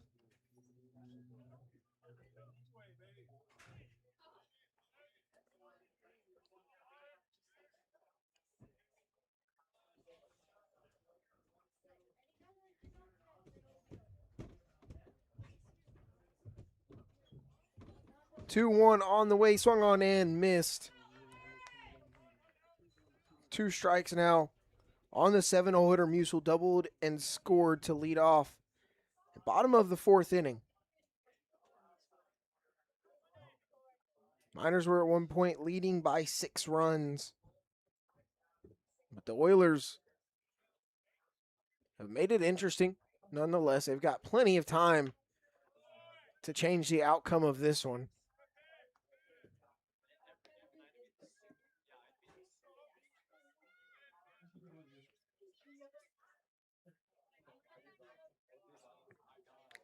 Colin Roos, who started this game, through 3 2/3, saw his day come to an end. Mundy had to get that final out of the 4th inning, get out of that bases loaded jam. Did just that to keep the Miners out in front. That one hit hard, but foul right side. We will do the 2-2 again, and for Roos, through 3 2/3, gives up 5 runs. 4 of those earned on 4 hits, 3 walks, and 3 strikeouts. Talked about it, maybe left in there just a little bit too long.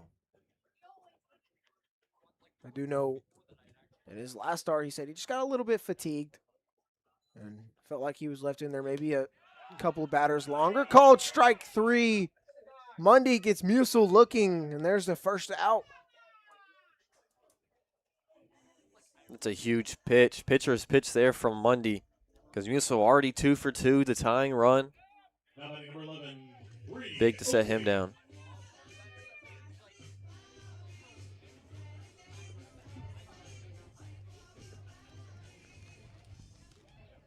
Now Reed Oakley. Flew out to shallow right field. Last inning. Mundy's first one, just low for a ball, and the Oilers sent 8 guys to the plate in that bottom of the 4th and only came away with 2 runs. It is what happens when you leave the bases loaded. They've stranded 5 already through 4 innings.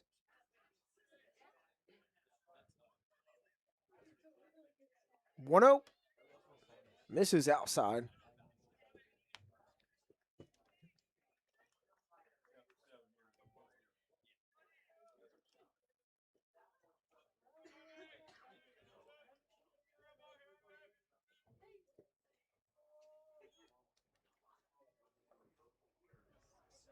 Two 0. There's a strike from Connor Mundy, and Holubowski is on first after his leadoff single. What'd they say? Something played a little better. Okay. As JoJo would say, our biggest hater, how about you go call balls and strikes? Exactly. Called a strike on the outside corner. Oh, she's chirping. Now, we were told long before we even got here that we would have fun experiencing the fans at Kenai. And I'm glad the beer garden is as far away from us as it is. I know things are probably rowdier over there. 2-2 just misses low and in from Mundy, so it runs full. Might have just been a good sell from Oakley backing out of the way. That looked good.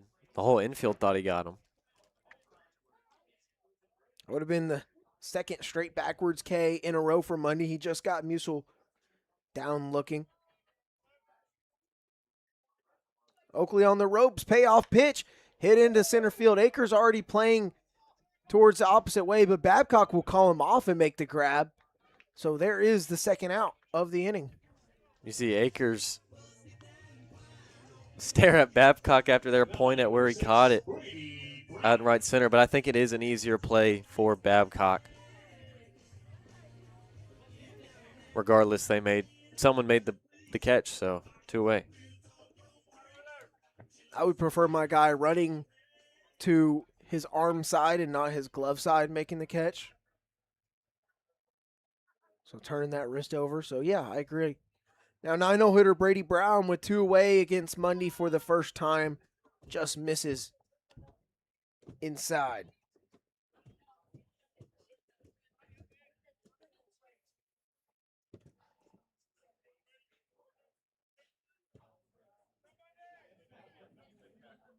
Holubowski just hanging out over there at first after his leadoff single.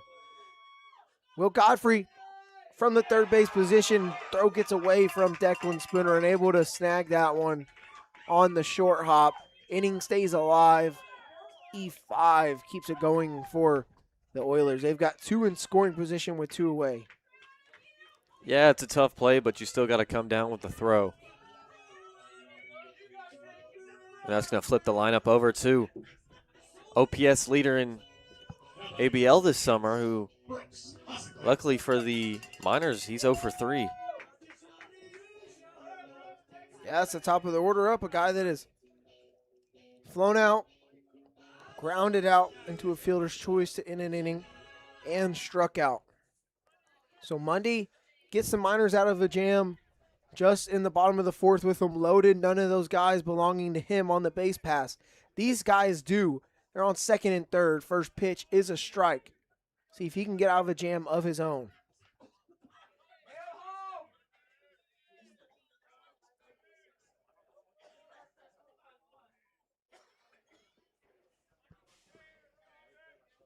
Miners lead it by 2 here, bottom of the fifth.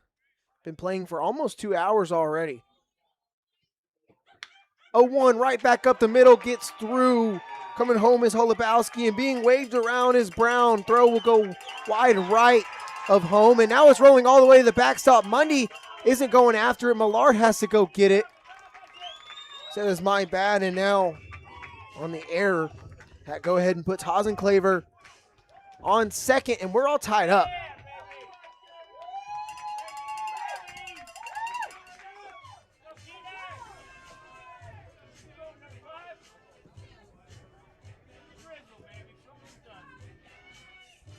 Number 5, Shane Cannon.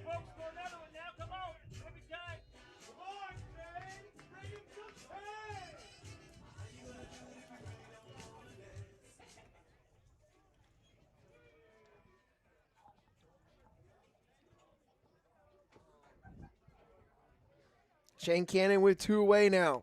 Breaking ball in there for a strike.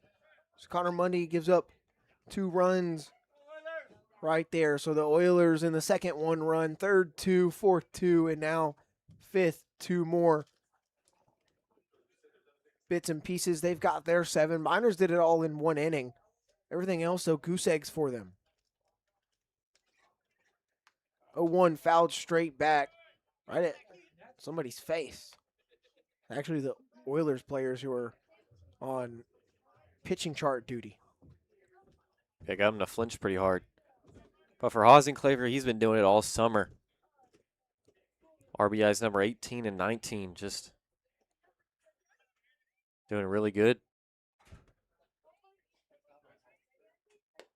0-2 high and tight. So now ball and 2 strikes. Hasenclaver with the 2 RBI single with 2 outs ties us up at 7. 14 runs already on the bottom of the 5th. Part of the reason, though, why we're about to hit the 2-hour mark. We're just barely halfway through this game. Mundy's 1-2 breaking ball that's cut on and missed for strike 3. That ends the inning, and the Oilers strand a man in scoring position. That's their 6th guy stranded on the night, but it doesn't matter. We're all tied up at 7 as we go to the 6th.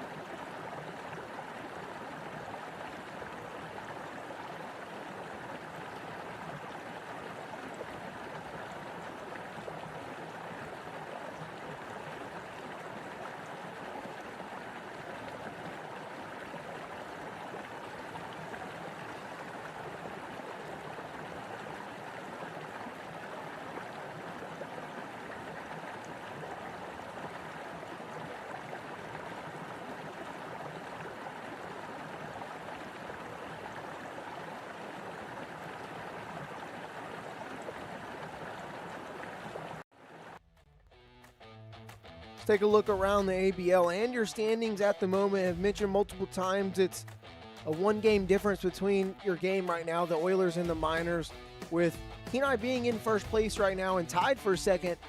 Actually, Miners technically ahead in terms of winning percentage, though. The Bucks, who lead the Glacier Pilots 10-5 right now, only other game going on. That one's in the top of the 8th, and then you see the Chinooks, they get the day off. They just came back from 5-game stretch here in the Peninsula. 2 games back at 12-11, and then the Glacier Pilots, they're just trying to figure something out, trying not to fall another game back of the standings, though not totally eliminated from top of the World Championship. But we've got a tie ball game. It's 7-7 over in the Peninsula. The Oilers have been gritty and fought their way back into it. They lost the lead, and now they've tied it back up. Yeah, 6 unanswered. They've just been hitting the ball around, taking advantage of errors. 0-0 now. Half a game to go, basically. Not only did they lose the lead, they were down 6 runs, and they've tied it up. That's tough to do when they've done it very quickly. Will Millard fouls off the first pitch from Evan Cineras. Oilers have scored in 4 straight innings now. Last 3 of them have been 2 apiece. Mention for the Miners, they've got multiple goose eggs up there in just that lone 7 spot in the 3rd. That one dropped in there for strike 2 to the catcher, Will Millard. He has a 2-run home run back in the 3rd inning. Drove in the final runs of that 7-run 3rd.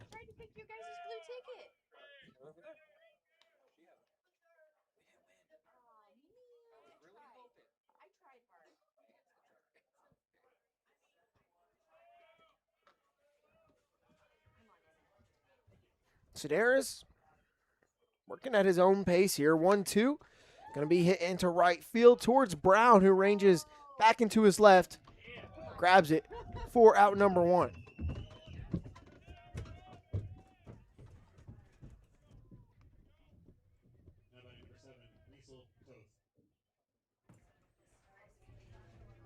Fee-fi-fo-fum. Loudest steps known to man. God. I don't think it has anything to do with the people.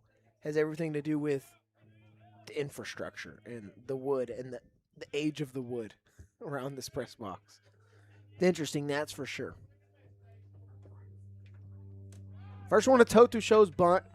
He pulls back. It's a ball.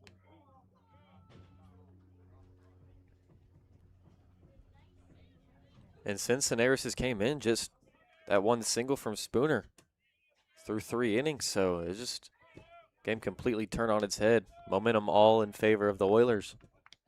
2-0 to Toth here with one away.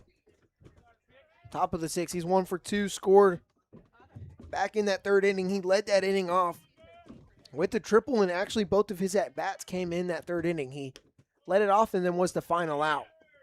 It's questionable strike 1 to Diesel.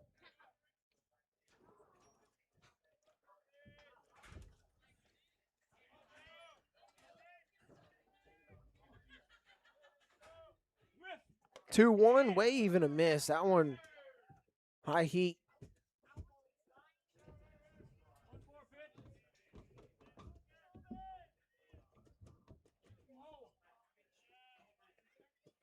Two count to the second baseman.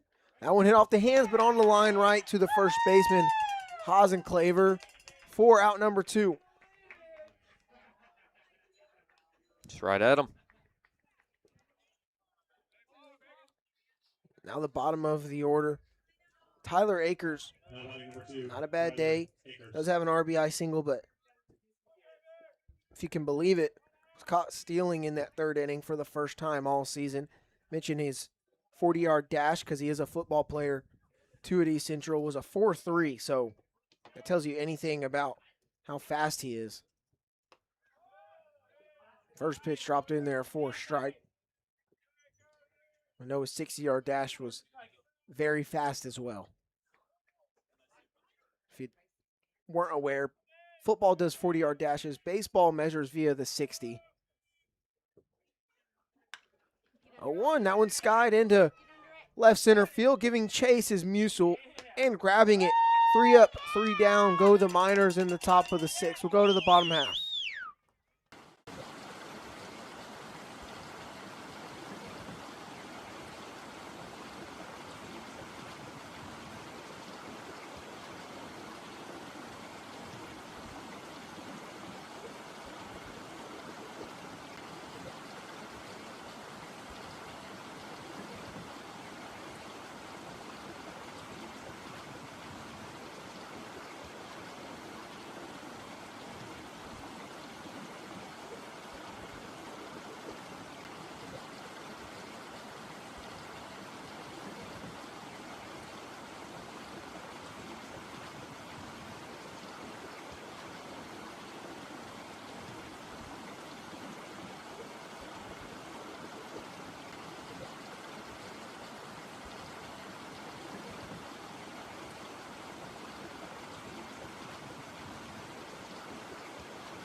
Here in the bottom of the 2nd inning, we're all tied up at 7. It's been interesting through 5.5 innings.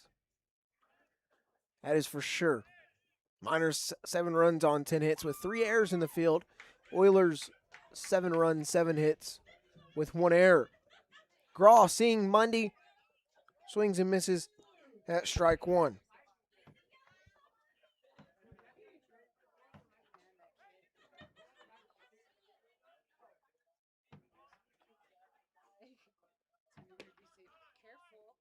That's low for ball one.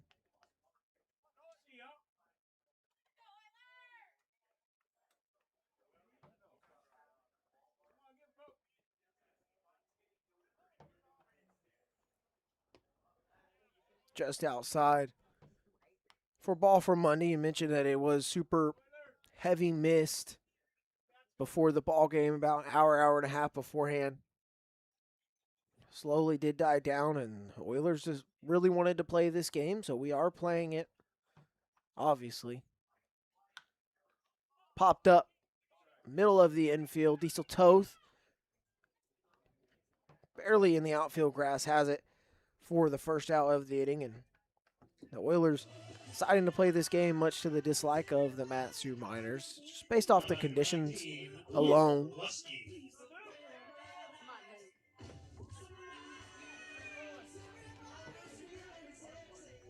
What's done is done, so just got to finish this game. You're once up 6.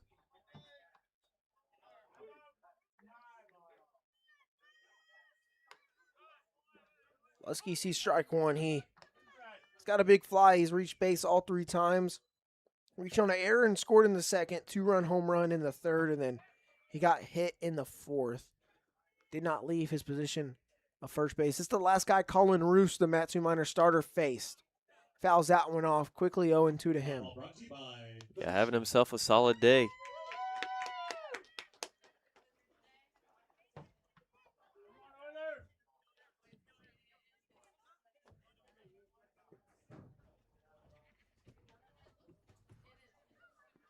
Monday got the first out rather quickly on a pop-up. Now 0-2. Tries to drop that breaking ball in there for the backwards K. Misses. Ball and 2 strikes to count to the cleanup hitter, who's done a very good job of cleaning up.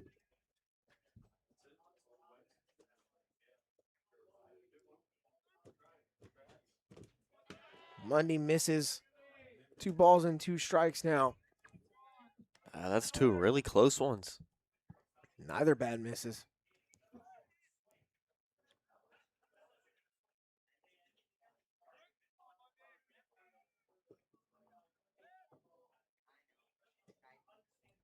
Two. High and tight. It runs it full here. This one kind of slipping out of Money's hands, as the baseball has for a lot of guys on the field today due to just being so wet outside. Umbrellas are still out for some of these Oilers fans. Monday's payoff pitch. Ball 4. 1 out. Walk drawn by Lusky. If you're Monday, you need a goose egg here. Big for your squad. I mean, they've scored 4 straight. They've came all the way back. Cisneros in relief has thrown 4 scoreless. Just got to settle down.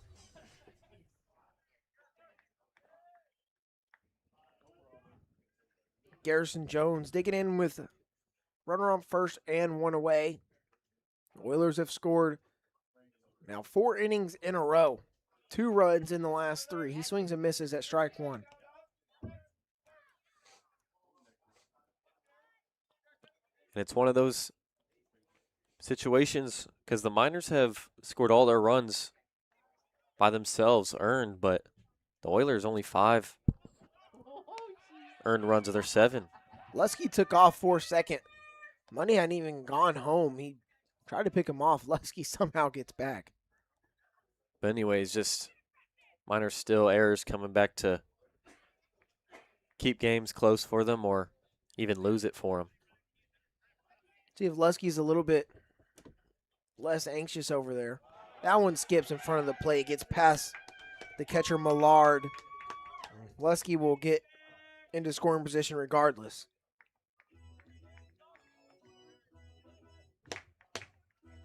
A lot of those today too. At the 4th ball to get past the catcher Millard, though some of those are wild pitches. Between wild pitches and pass balls, there's been 4 of those.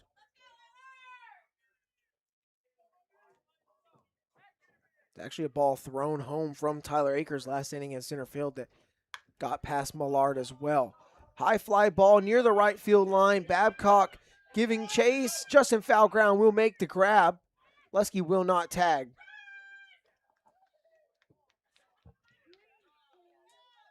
There's the second out of the inning. My bad, I failed on camera duty. Now playing number 16, You're Jack fired. Holubowski. You're fired. Come on, Jack. Jack Holubowski singled and scored in the 5th inning that he led off for the Oilers. It was run number 6 to come across. Runner in scoring position for him here. Single could give the Oilers a lead. That breaking ball left a little up for sure for Mundy. This guy singled last time up. That should give the Miners a lead if he's able to do it again. Check it second. 1-0 from Connor Mundy. Also a little inside. Oilers have seen 2 right-handed pitchers from the Miners today in Roos and now Mundy, but it's Big Jonathan Anders warming in the Miners bullpen. So Mundy is in his second full inning of work right now. 2-0 is in there for a strike.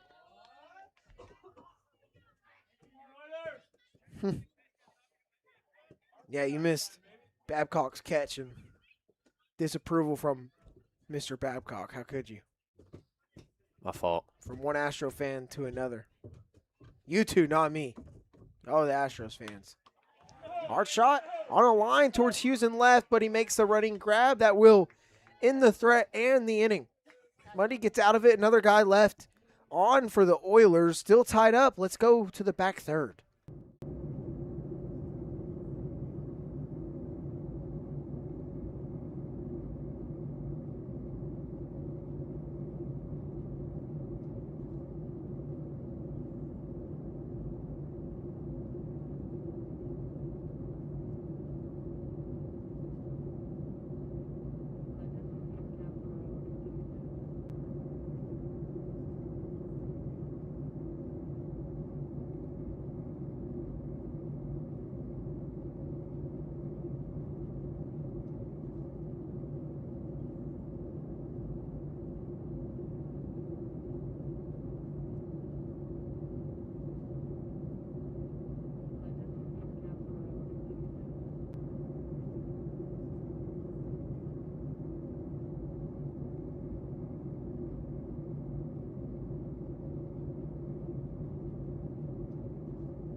Hit the back third as you see some Oilers guys dropping some more dirt over where the catchers and hitters are around home plate, raking it up, trying to keep it fresh so it gets super wet.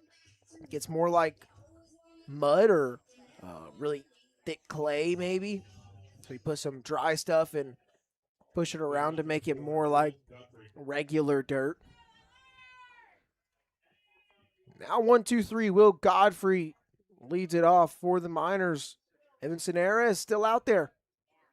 First pitch is a ball. Sonera is coming in relief of Ryan Kaiser, who had a rough day. He gave up that entire 7 spot alone in that top of the 3rd inning. Of course, all the runs given up by the Oilers come from him in his 3 innings of work. Sonera's been in the game ever since the 4th. There's strike 1 to Godfrey. Yeah, been very good. Just 1 single given up. It's only the 11th hitter he's faced so far. He's retired 9 guys. 1-1 is low.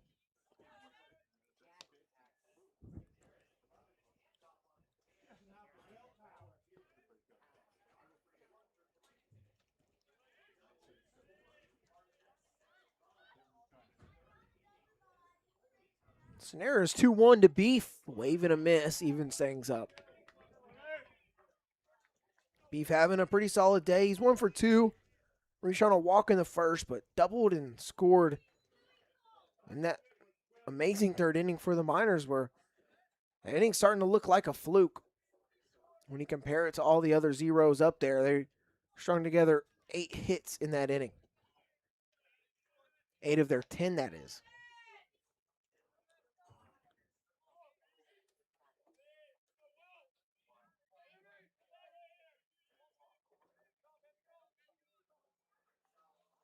It's full count to Beef. Payoff. Fouled off of the safety net. Cooper Grace will trot off the bucket to snag that one. Still going to be full to Godfrey here. Be Godfrey, Park, and Pearson at least in the 7th inning. Miners would like to get something going. They were 3 up, 3 down back in the 6th.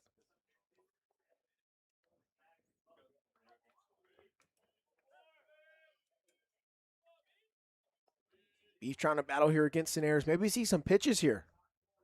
Another payoff, fouled straight back.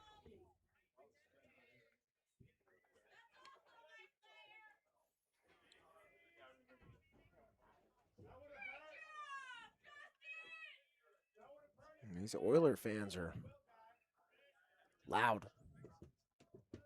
Not afraid to chirp, that's for sure.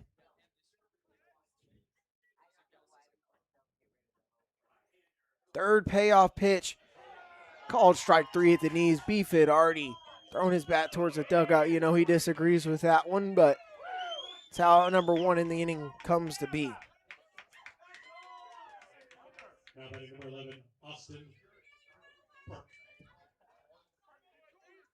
Yeah, they're very excited for that strikeout. Now Austin Park 0 for on the day.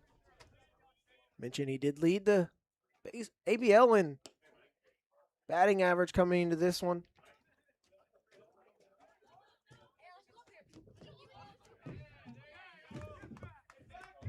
These kids with their bike helmets on running everywhere here.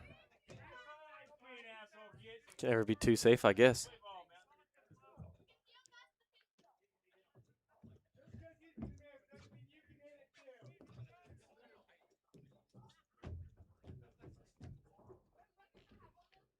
It's 1-0 to Park. Here's Sinare's offering. Park does not bite, but it's called a strike on the outside corner. Nice breaker.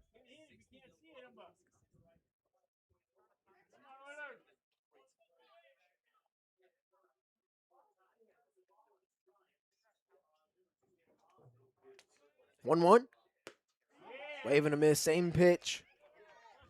Very similar result for Sinares, who's kind of cruising his long relief appearance. I think it was impressive, too. He had gotten through 4 in just 32 pitches. Wave and a miss, back-to-back strikeouts. Sinares gets both of his strikeouts on the night here in the top of the 7th. Yeah, against Park, he's just going breaker away, breaker away, breaker away. Worked out.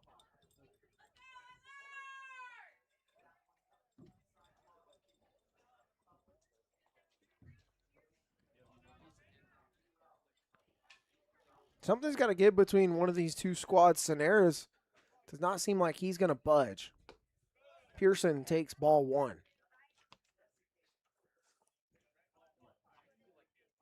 Say, based on what has occurred here, though, it would still tell you the Oilers probably do have the momentum, especially considering they're in their home ballpark. That certainly helps. None of the Miners players have played on this field all season.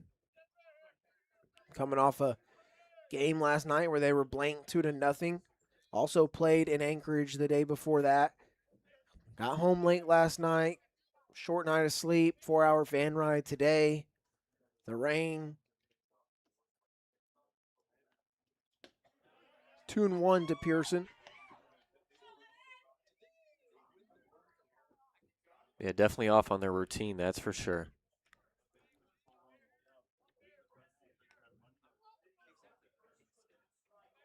No excuses, though. We play ball regardless. 2-1. Fouled off by Pearson. Evens it up.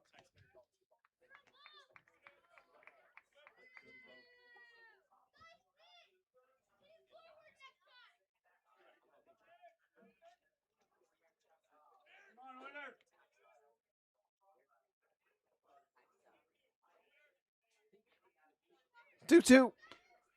Southside will run full with 2 outs here in the inning. Luke Hughes, guy that's 2 for 3 on the day, is on deck.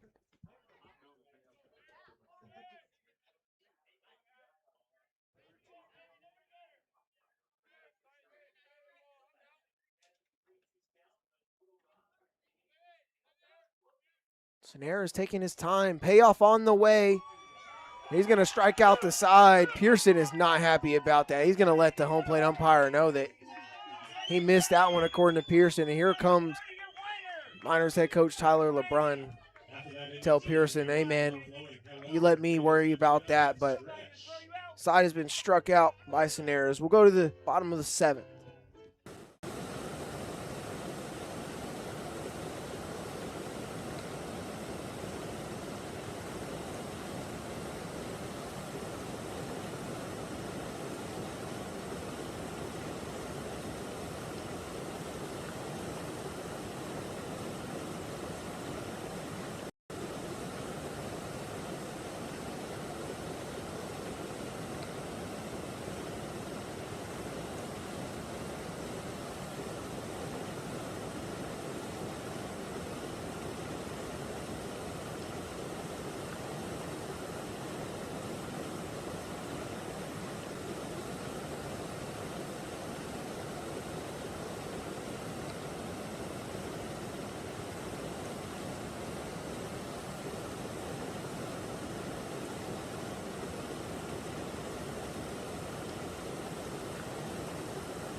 The bottom of the 7th, stretch time in the Peninsula. New arm for the Miners is Big Jonathan Anders.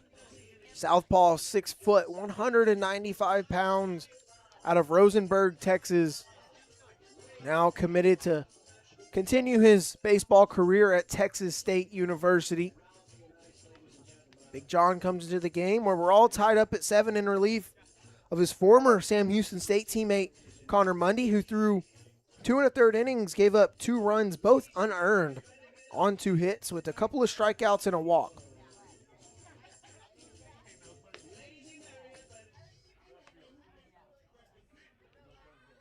Anders will see 7, 8, 9 of this Oilers order, who scored 1 run in the 2nd and then 2 in the 3rd, 4th, and 5th. Owen Musil leads it off. A couple of hits for him tonight. But he struck out looking against Mundy his last time up. He will now have seen all 3 pitchers for the Miners in this ball game.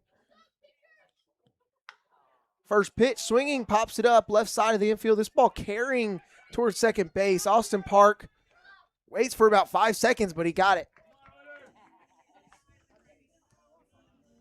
Yeah, it'll be huge for Anders to come through and get a scoreless frame if he can. Stop all momentum. Momentum certainly on the side of the Oilers, considering all 7 of the Miners' runs just in 1 inning. Other than that, it's been nothing but zeros.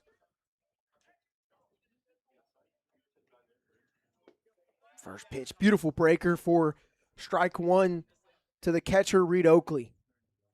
Anders has been very strong out of the bullpen all season. Yeah, 2.54 or 4.5 ERA in 7 1/3. Making his 5th appearance here this summer. 0-1 Beautiful breaking ball once again. Strike two. Yeah, good curveball right there.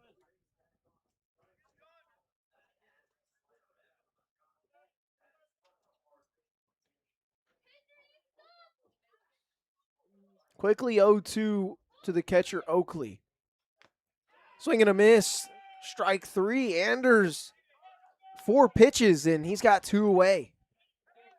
Really good. Right after that curveball he dropped in there. Comes at him with the cheddar. Now batting number 6, Brady Brown. Now the 9 spot due up. That's done a lot of work for the Oilers. 2 runs have come across from Brady Brown in today's ball game. RBI single back in that 4th inning for Peninsula Oilers.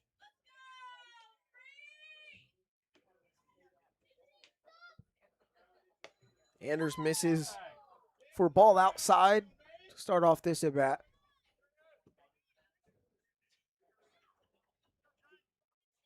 After this inning concludes, forgot I had this video in there. There's going to be a video of a moose for you to check out. I hope you enjoy it. Nice breaker dropped in there for strike one. It's 1-1. Actually, moose that we talked about last game, I believe, hanging out right on our front porch of where we're staying. Made it less than 10 feet away from me and just sitting there videoing him. Waving a miss. Quickly 1-2 to Brady Brown.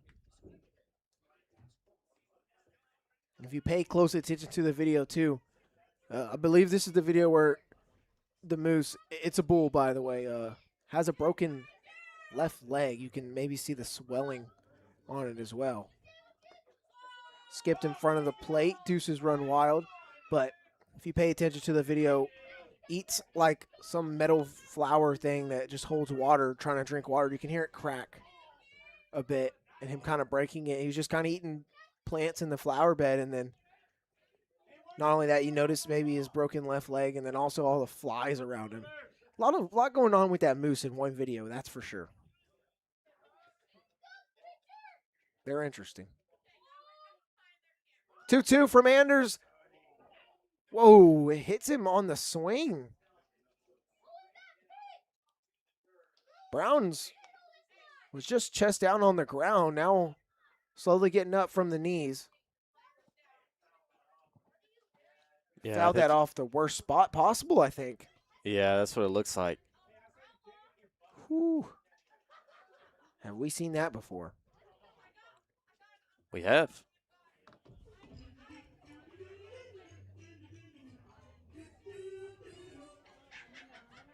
So Brown will be given some time to walk him off. Now, in the meantime, let's take a look at our guy, Jackson Baker, right here. See all these kids? They're just surrounding Jackson Baker. He's on the pitching chart today. They've been surrounding him for maybe the last 3 or 4 innings. At least I know one kid on the left has. You can hardly see Baker in the gray jacketed hoodie. These kids are all over him. Somebody free my boy Baker. Dude, are you TikTok legend Jackson Baker from Paloma Valley?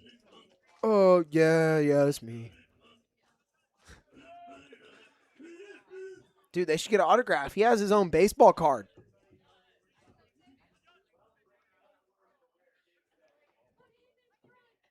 All right, let's get back to the baseball. 2-2 with 2 outs. Anders working on Brown. On the way. Called strike 3 at the knees. Back-to-back strikeouts for Anders. 1, 2, 3. Go the Oilers in the bottom of the 7th. Let's go to the 8th.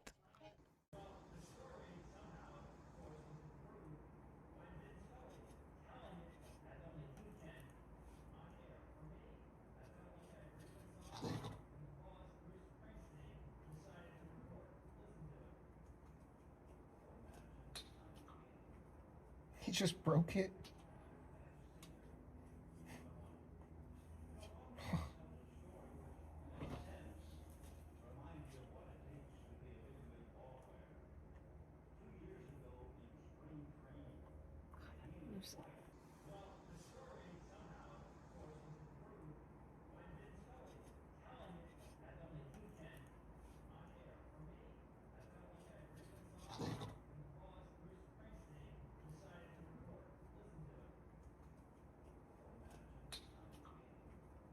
just broke it.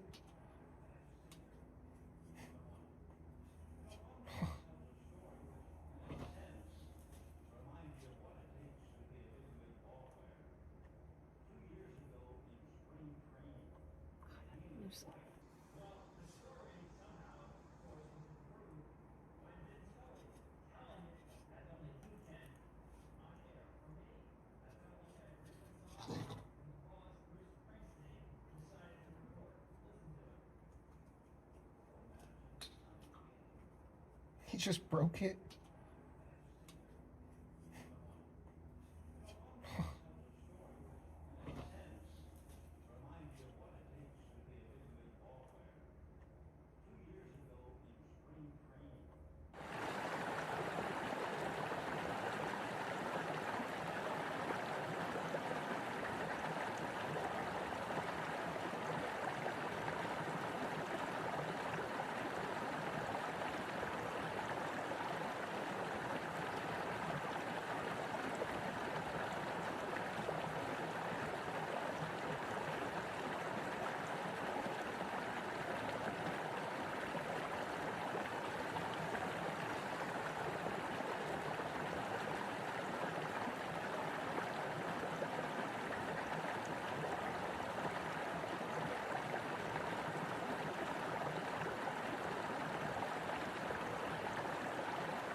Top of the 8th inning.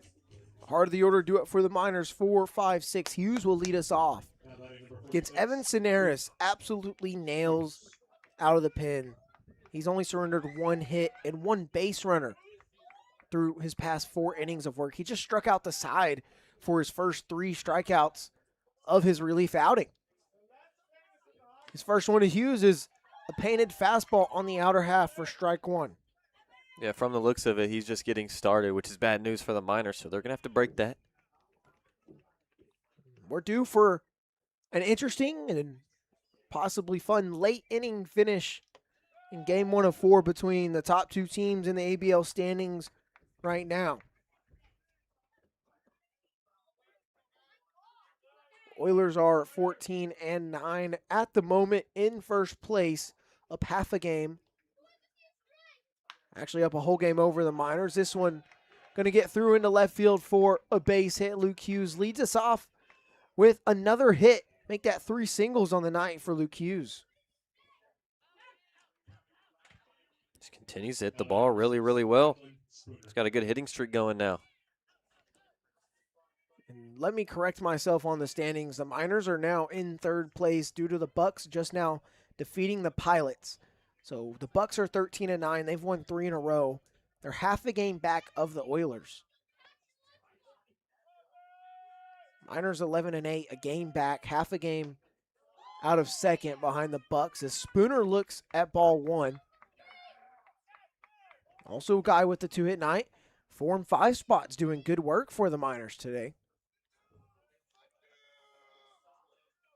Talked about how 4 spot has usually been cursed, it seems. Here's strike 1 on the inner half to Declan Spooner. So with that loss for the Glacier Pilots, they're 5-18. They've lost 5 in a row. They're now 9 games out of first place. They're kind of starting to fall out of the race completely. Come on. Oh. Come on, Evan. Got to find the zone, buddy.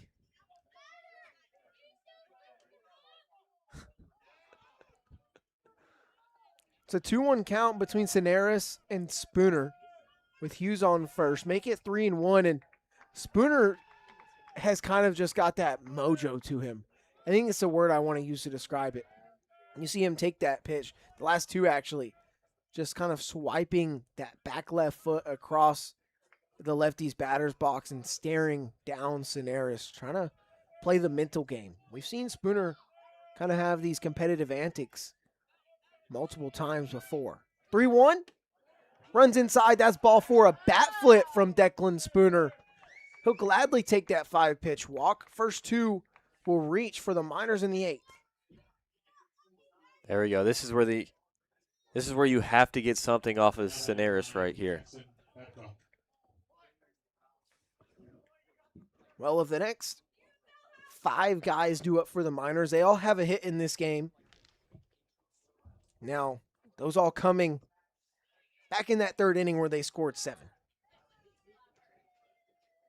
But guys that have done damage at some point throughout the day. This is going to be this part of the order's 2nd time seeing Cineris as well. And when they saw Kaiser for the 2nd time is when they strung together that 7-run inning. So maybe something of the same here. First one at Babcock, who shows bunt, misses low and in for ball 1.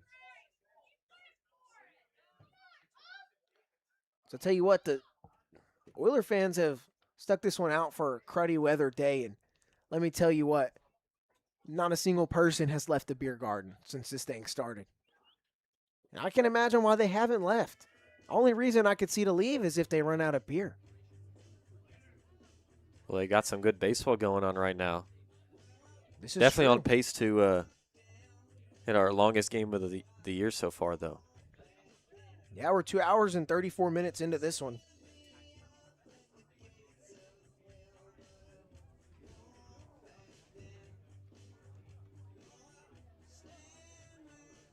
Conversation for the Oilers on the bump.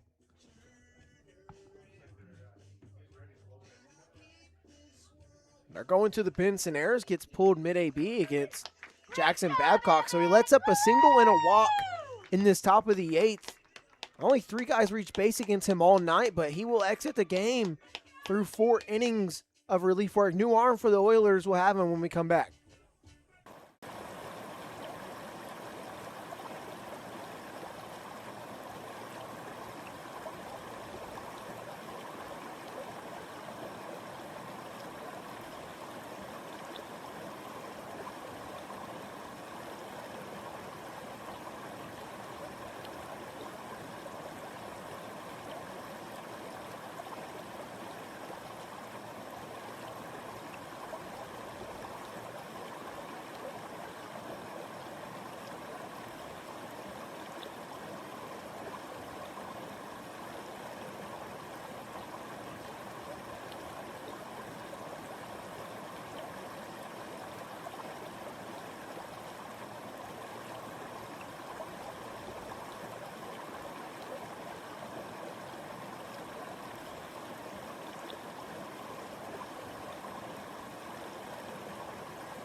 Two men aboard with no outs, top of the 8th.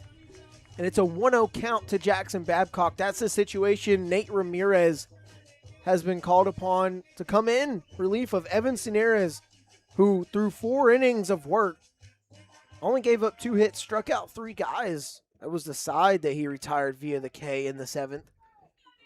No runs at the moment charged to Cineris, but both men aboard belong to him. That's Luke Hughes, who led us off in the 8th with a single on second.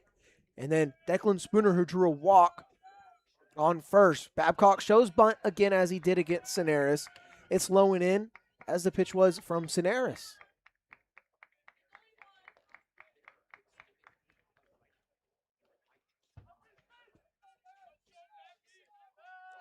It's a hitter's count for Jackson Babcock. Maybe a chance to not go bunt, but given the conditions and the Miners' tendencies, small ball is not surprising. Down the third base line, Fielded by Holubowski, and it's not going to be fielded by Hasenclaver. Hughes is coming home to score. And in the third is Spooner. The Miners put pressure on the defense. Oilers unable to do it cleanly. Just like that, it's 8-2, Matt Sue in the 8th. What a beautiful, beautiful bunt to make Holubowski have to make that type of play or try to. And obviously, I think the wetness having to do with it, but just not a good throw. And Hasenclaver not able to dig it out. What a way to take the lead. What a bunt, right? That was beautiful. Right down the dirt next to that foul line and in between the grass. But now, it's Will Millard high and tight. Millard has a 2-run home run. That is only hit of the game, and talks about it. He talks about telling us how much he had flown out and lined out. He's flown out to center field and to right field, but then hit a 2-run shot back in the third to left field. It's a 2-0 count to him against Nate Ramirez. Coming into the game with 2 men on. Gives up an E5 on the bunt from Babcock, who's aboard at second now on the error. Advances after that one got away from Hasenclaver. Declan Spooner is at third, 90 feet away from giving the Miners insurance now. Another high fly ball, but this one in foul ground. Multiple guys giving chase. It's not going to be played by the Oilers. And all right, that was my fault on the camera. Forgot I had it over here. You're all good, dude. Millard is going to have to get a new bat. And while we have time, let's just look at Jackson Baker now by himself. The kids have left him alone. It's good to see. I assume for him, that's what he prefers. Probably. Got that Dr. Pepper on deck, per usual, right next to the radar gun.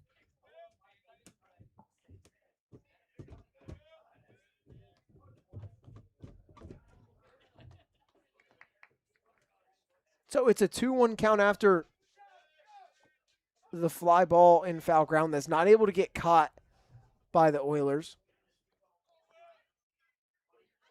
Ramirez, breaking ball, dropped in there. It's now 2 balls and 2 strikes on Millard, who's holding a new bat now after his last one broke. Got a broken bat streak going for this team. Too many. May they rest in peace. 2-2 pitch from Ramirez. Hard shot and snagged on a dive by the second baseman, Cannon. What a way to get the first out of the inning. Tough going for Millard. Absolutely roped that one. What a play. Now batting number 7, Diesel Toth. And Millard's going to get bumps, as he should. And then back to the dugout, hard hit. Man, that was just a tough play. Infield being in, clearly helping out the Oilers there, as they don't want it to be a 2-run lead for the Miners. Maybe even 3. If that one gets through, though, we're talking about a 10-7 ball game right now.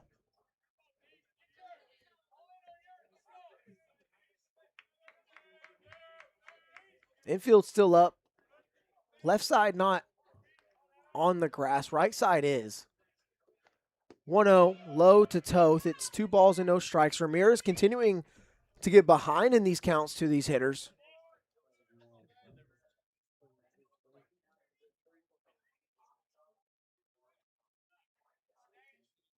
And if you're Toth, you don't have to play hero and try to score 3 right here or maybe 2. Just fly ball deep enough in the outfield would be beneficial. 2-0. Make it 3 balls and no strikes with first base open. Tyler Akers is on deck. Will Godfrey, the leadoff hitter, is in the hole for Matsu.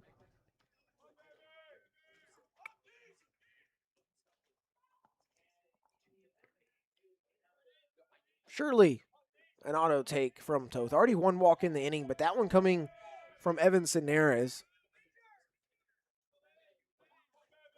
Ramirez 3-0. Called a strike to Diesel Toth. So he'll go to work here at a 3-1 count. Just stay in the zone here. Ramirez coming set. 3-1. Diesel hits this one right back to Cannon. It gets through for a base hit. Spooner has scored. Babcock's being waved home. The throw coming in, not in time. And Toth is in the second now. He's thinking about 3. He'll dance around there, but 2 more added on for the Miners, 10-7. What a job. What a job. That's huge. 3-run lead now instead of just 1.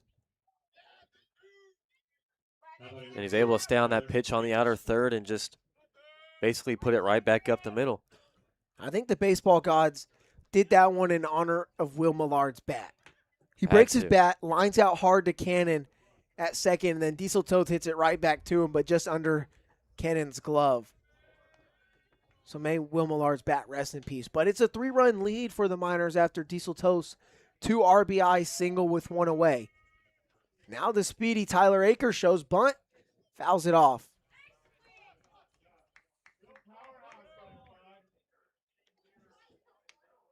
And I'll tell you what, this game kind of died off a little bit over the last couple of innings. But Miners put up a 7 spot in the 3rd inning after being down 1-0. They were up 7-1 at one point, and then the Oilers just fought back, tied this thing up. It took the Miners a while to respond, but they've got their first inning with runs scored since the 3rd. Now only 2 innings tonight have Matsu scored runs. Both of these innings crooked, considered 2 or more in 1 frame. Oilers have 3 of those. 1-1 misses outside to Tyler Akers. RBI single back in the 3rd, yet to reach since.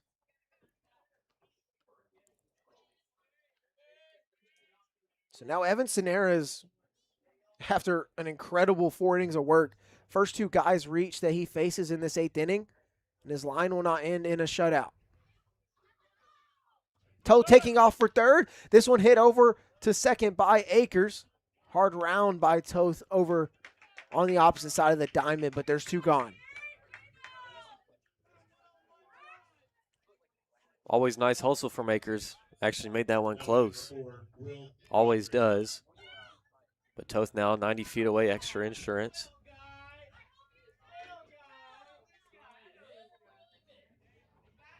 Now Beef, a.k.a. Will Godfrey.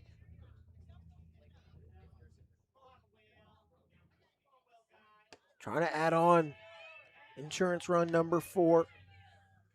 With 2 away, Toth stands 90 feet away from scoring here.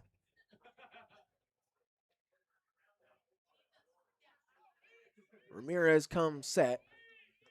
1-0 to Beef. That one chopped over to first. Snagged by Hasenclaver. Steps on first to end the inning. But the Miners add 3 runs on 2 hits. They strand 1.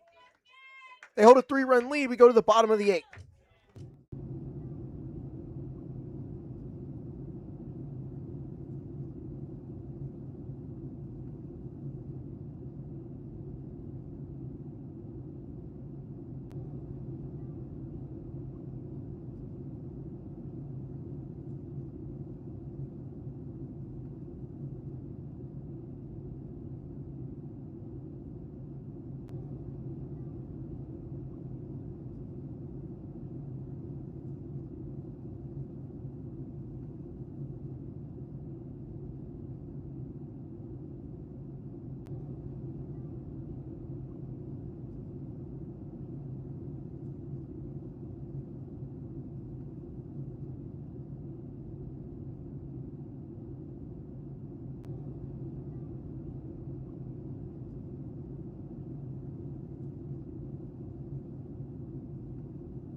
Bottom of the 8, 10-7 Miners. 1, 2, 3 will come up for the Oilers here. And as Ben just pointed out to me, the sky is getting hazy, and then it just dawned on me. It's 9:52 local time, and there are no lights at the ballpark, but as you can see, there's plenty of just daylight left to still be playing baseball. Yeah, it won't get dark. You'll have enough light to play ball, obviously, but it has gotten a little dimmer here. Anders drops in a beautiful breaking ball for strike one to Hasenclaver. And in relief, Anders came in that 7th inning, got a pop-up and then a strikeout in 4 pitches, and then backwards K to end the inning. Waving a miss on the 0-1, another off-speed from Anders. That off-speed has been very good for him in this relief outing. Yeah, getting Hasenclaver here to lead off the 8th now with a fresh lead would be big for his momentum. Had a clutch 2 RBI single last time up. 0-2. Off the end of the bat to Godfrey at third. Across the diamond in time. There's the first out here in the bottom of the 8th. Only 5 left to work with for Kenai. Good job from the Miners pitching staff to hold Hasenclaver to just a 1-for-5 game. Now batting number 5, Shane Cannon. Guy that's 0 for 2 on the day, Shane Cannon, but has reached twice. Walk and a hit by pitch, but has 2 strikeouts to his name as well.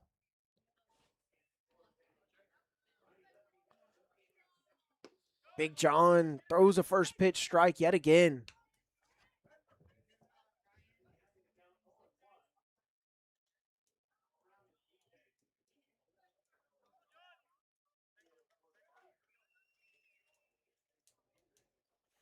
Anders 0-1 outside.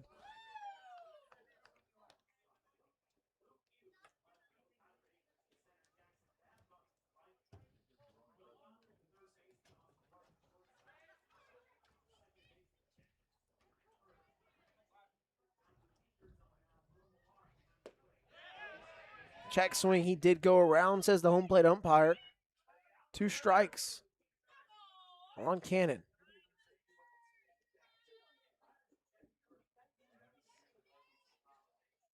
Think back to the top of this inning, Cannon caught a line out from Will Millard sharply in on the infield grass, and then boom, Diesel Toth next at bat hit one right past him to add 2 more runs for the Miners to put them up 3.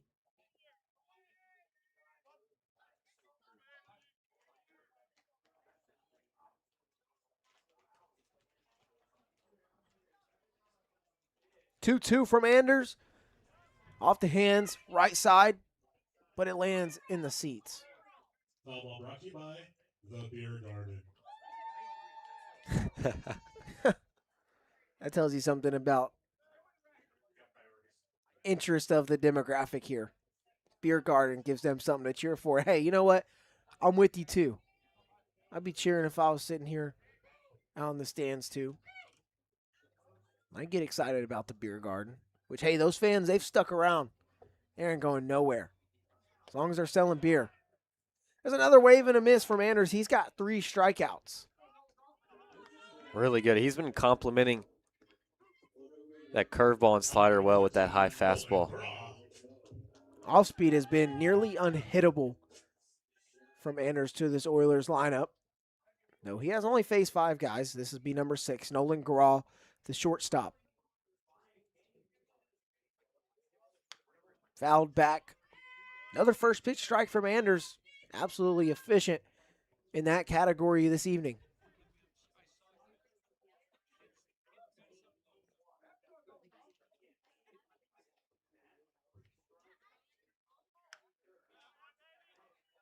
Another one. Hit foul. Quickly 0-2 with 2 away.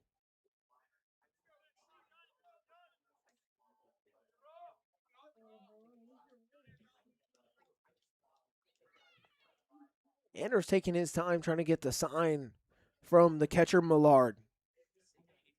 3-hole hitter on the ropes. 0-2. Called strike 3.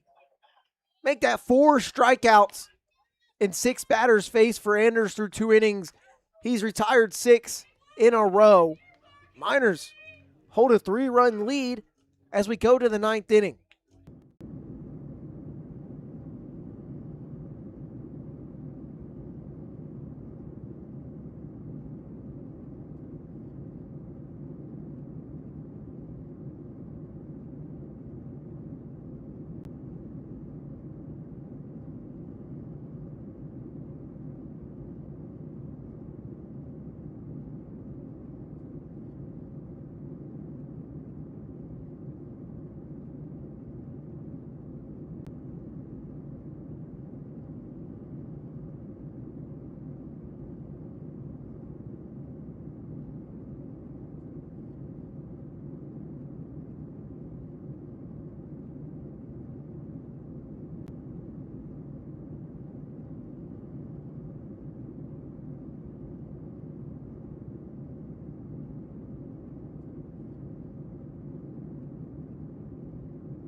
We've hit what could be the final frame at Coral Seymour Memorial Ballpark. And yeah, Austin you know, Park. not a lot. Oh, of course she's stopping right now.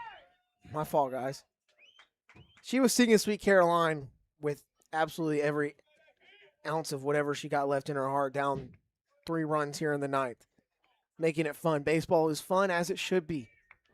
Especially if you're a fan, nothing invested. Nothing too deep, at least, in a summer ball league, I'd assume. Park swings and misses at the first pitch. Rough night for a guy who did lead the ABL in batting average. I'd be willing to bet that he will not after tonight. Yeah, just been a rough stretch for him past couple of games. That happens. Everyone knows that who follows baseball. Another wave and a miss. The off speed on the outer half of the plate is where the Oilers have attacked Park, too. They've been successful. Yeah, last time against Sonaris just looked like slider, outer third. Ramirez comes set 0-2. That one hit off the end of the bat. Gloved, but off of his wrist. Graw over at short. And he's 6 to lead off the top of the 9th. Park finds a way on. Whatever it takes. Won't help the average, but it's in our hearts. I saw him get on base. I count it. That one tough for Graw. Didn't know if he was going to backhand it or what. He flipped his glove to just kind of scoop it on the run and just kind of ran up on him. Now Alex Pearson. Man aboard, no outs, top of the 9th.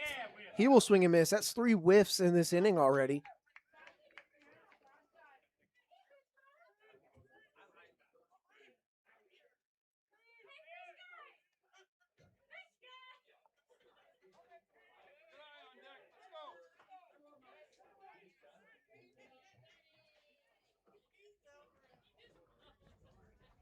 Oh, 1. Called a ball. That was a close pitch. Yeah, last time up for Pearson went down looking and had a word with the home plate umpire. More than a couple, actually. Yeah. He actually took about 2 steps to the dugout, then turned around and took 2 more steps towards the umpire. Not the most fiery I've seen Pearson. Park takes off for second, pitches outside for ball. It's free 90 on the swipe bag for Austin Park.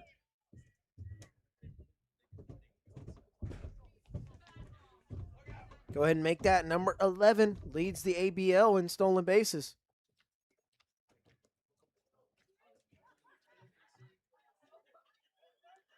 Ramirez working slow here in the ninth, too. Yeah, we are at the 2 hour and 58-minute mark right now. Nearing 3 hours here in Kenai. Wave and a miss from Pearson evens things up. Perfectly placed change up there from the righty.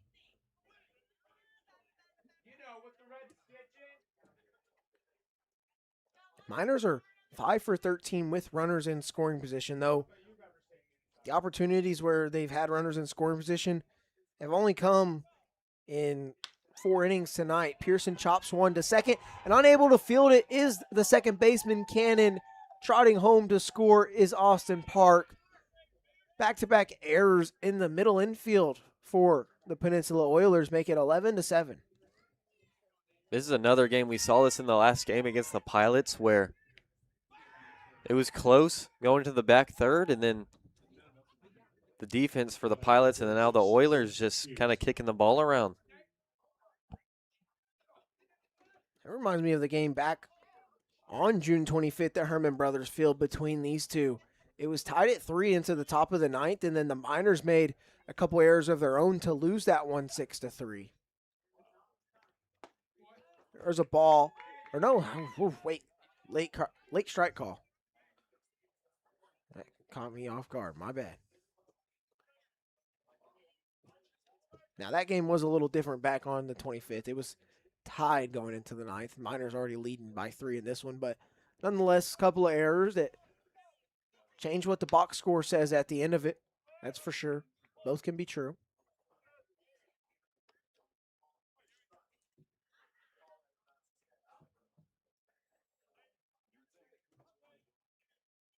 So a couple more errors for the Oilers.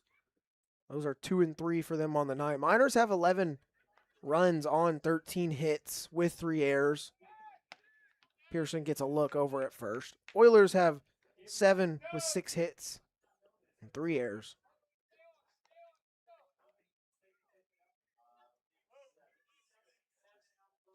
With runners on, though, the Miners are hitting .389, 7 for 18. Hughes will go down on strikes for the first out in the ninth inning. Nonetheless, though, been a solid day for Hughes. Yeah, absolutely. 3 knocks.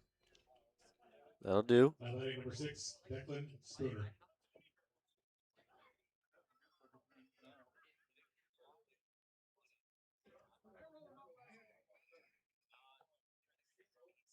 Now the man at first base this evening who's got 2 base hits, been on base 3 times, scored a couple of runs, drove in one as well.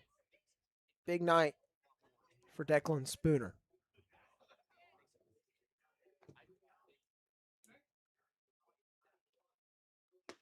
First one called a strike on the outer half to Declan.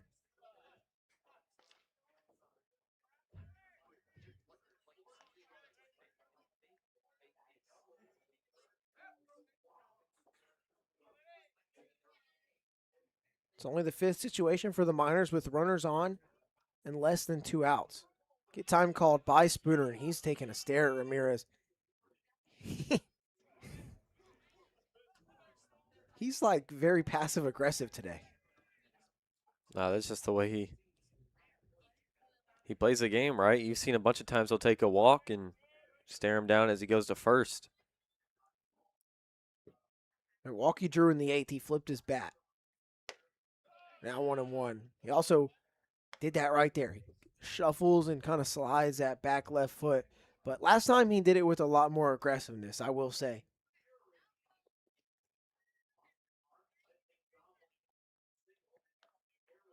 Maybe last inning that had to do with, I'm tired of us not taking the lead in this game. Let me just go own it and win this at bat. I think that might be more of what it was. That one fouled off. Third base side, JJ doesn't even try to make an effort on that play. What are we doing, JJ Jarvis? Getting lazy over there. Hands in our pockets like this thing's over. Come on.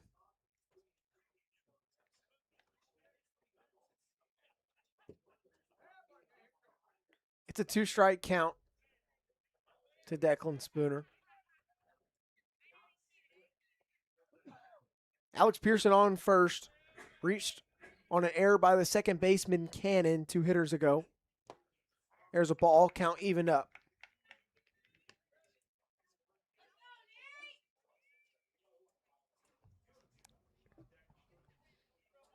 Four-run Miners lead. They've now scored in 3 innings tonight. A 7 spot, a 3 spot, and now just so far the lone run in this 9th inning. Why not add on? Can't do anything but help you. Another foul ball from Spooner here. I think we've now hit the longest game of the summer so far. But it makes sense. This is a game where there's been 18 runs scored, 22 hits. I think those are both season highs.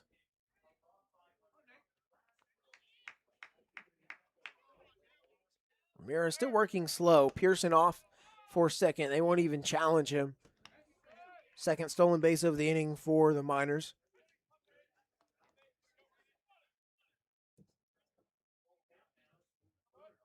We mentioned a couple games ago, the Miners were on a tear stealing bags. Back on Thursday, in that win against the Pilots, they stole 10 in one game. Big time pop up in front of home plate. Just catching it about 2 feet. To the right of it is the pitcher Ramirez. That's out number 2. Good at bat from Spooner. Now batting number 9, Jackson Babcock. So with two-way, Babcock will come to bat second time in as many innings. Reached on an error by the third baseman Holubowski last inning and did come around to score.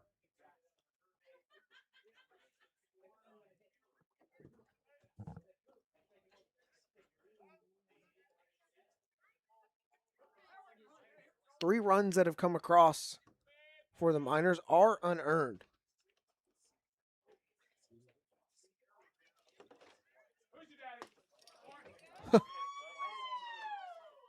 Babcock heard that chirp. He looked right back to the fan that chirped it. It's 0-1 to him as he watches that breaking ball. But of those 3 unearned, all 7 that came for the Miners in the third, they were earned. Mentioned they put together an absolute hit parade in that inning.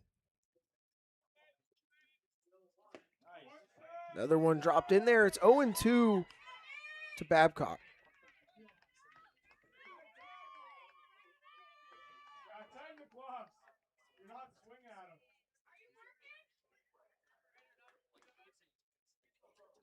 Down 4, the fans letting Babcock hear it. They're not letting him out easy.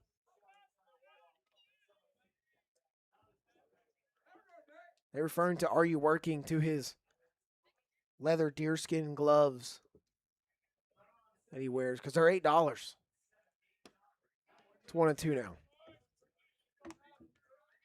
I take the $8 gloves that look cool, and they are kind of cool versus the whatever $120 Bruce Bolts everyone's wearing.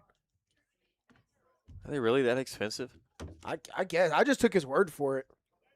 I never bought Bruce Bolt. It just barely came on to the gear scene when I graduated. 1-2. Skips in front of the plate. Pearson will stay at second. I would get Adidas or yeah, Mizuno, and they're about 30 each. But I would make them last the whole season. Yeah. I mean, they would stink by the end of it, but the baseball merch and like accessories being such a big thing really didn't start until like my senior year. yeah. Now it's exploded. So maybe you're watching, you have some younger kids wearing that ice cream stuff. Babcock lofts one into right field. Coming on is Brown. Dives and he's not able to make the catch. Pearson will score standing up. And Babcock is in at second. Brown is hurt in right field. Good bloop knock right there. Get another run. That's just the second earned run of the 5 they scored. in the back third. Brown already up. That's good. Maybe just knocked the breath out of him as he went diving chest first onto the ground. Or even not, no, because, I mean, Pearson reached via an error. So, yeah, 4 of these 5 that they've scored to take this lead have been unearned. It's all been on the Oilers just kicking the ball around. Miners continue to tack on here. 12-7 to score. New arm coming into the game. Nate Ramirez is out. So with 2 away in the top of the 9th, the Oilers need a change, so they believe. So we'll come back with that new arm here in the top of the 9th inning.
A new look on the bump for the Oilers here.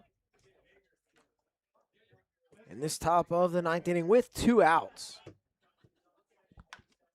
And first pitch is going to be hit through the right side of the infield by Millard for a base hit.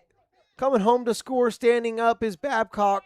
Throw is left of home, and the Miners add on again immediately on the first pitch against Killian DeMeo, the new arm for the Oilers. They add on 13-7. Good looks from Millard, being very aggressive. Gets an arm that probably wants to throw a first pitch strike, and so he attacks. Finds a hole. Will Millard has 3 RBIs on the night across his 2 hits. Good day for the catcher. First pitch strike to Diesel Toth.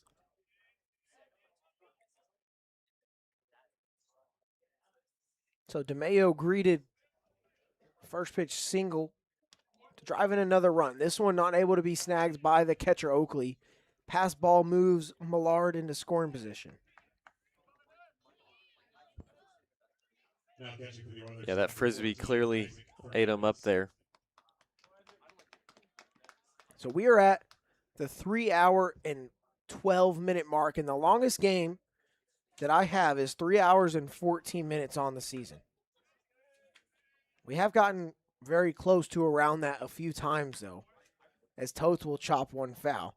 It was back on June 16th. We played 3 hours and 14-minute game against the Chinooks. Miners won that 5-4. That was only the 4th game of the season for the Miners. We're talking about game number 20 now. That one also went to extras. Yeah, right? And we also did have one go to 3 hours and 13 minutes and another at like 3:12, 3:11. But we're guaranteed to go pretty far over that. This one has just felt much longer. Don't know what it is. Probably the weather, maybe. For sure. Good chance we even hit the 3.5 hour mark. 2-2 up the middle, gets through, base hit. They're going to try and add on again by sending Millard home. Oilers will not even contest that. How about that? 14-7 Miners and 3 RBIs for Toth, as well as 3 hits. Another one of these 2-out rallies like they had in the third going on right here. And the fans here have just gone dead. 4 more for the Miners here in this 9th inning. 2 of those added with 2 outs in the inning. 7 runs scored over the last inning and 2/3 for the Miners. We were tied at 7 for quite a while. 3-hit night for Toth, too. 3 RBIs. With 2 outs, the Miners are hitting 9 for 17. That's over 500. Oilers are 1 for 10 in that regard.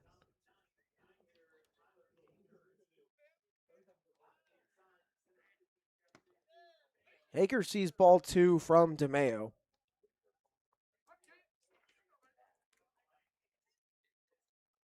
Now you wonder if Jonathan Anders does get to come back out here for his 3rd inning of work, considering he's gotten plenty of rest. Akers chops 1 to second. Cannon has got it on to first. That will end the inning, but the Miners add 4 more. And they have a 7-run lead as we go to the bottom of the 9th.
Bottom of the 9th inning.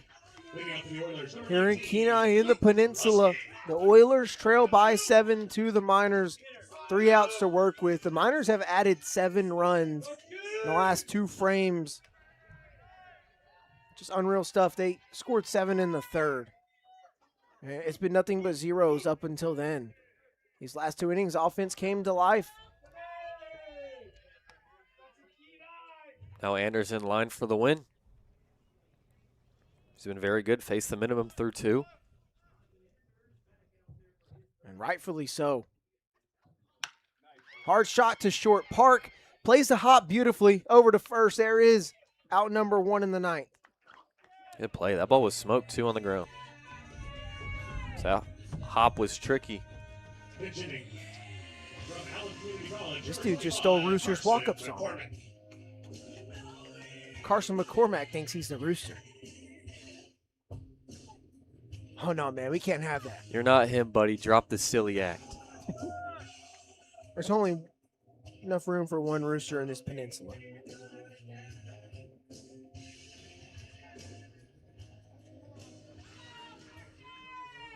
So in the cleanup spot, or the 5-hole spot, McCormack will pinch hit. It's the second pitch hitter in this spot. Mark Nellis got the first AB. The last 3 have belonged to Garrison Jones, and now it'll be Carson McCormack trying to make something happen with only 2 outs for the Oilers left to work with. They've got to score 7 runs.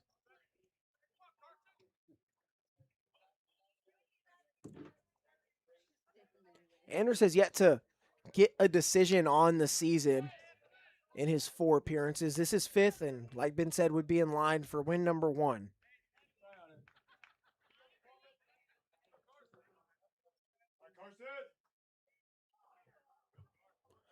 It's a 1-1 count to the pinch hitter, McCormack. Make it 1-2. Anders continues to just work so effectively with the off speed.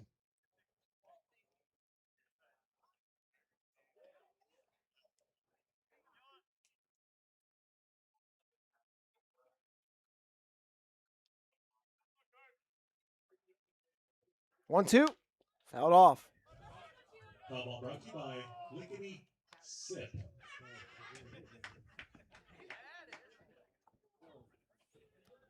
Did already say it a few times, but the Miners were not too keen on playing today, given the travel and just the conditions of the field. But it turned out okay, good enough to play ball for sure. I don't think it was the wrong decision to play whatsoever. And, well, I don't think it was what they wished for, but the Oilers got something.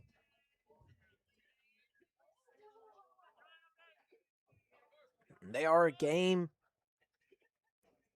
in front of the Miners in first place right now of the ABL standings at 14-9. Half a game back are the Bucks at 13-9, and then the Miners, if they are able to hold on here, be right there with them. We'll see how this fizzles out due to win percentage, because that's how the standings are kept up. Full count to the pinch hitter. Wave and a miss. 5 strikeouts for Big John. There's 2 away. Oh, yeah. He's just rolling through them. Number 16, Jack Holubowski. 6-hole hitter. Digs in for the 5th time tonight. A lot of offense in this one. 21 runs. Looking like it's going to stay at that number. The Miners can hold on. First pitch is a strike.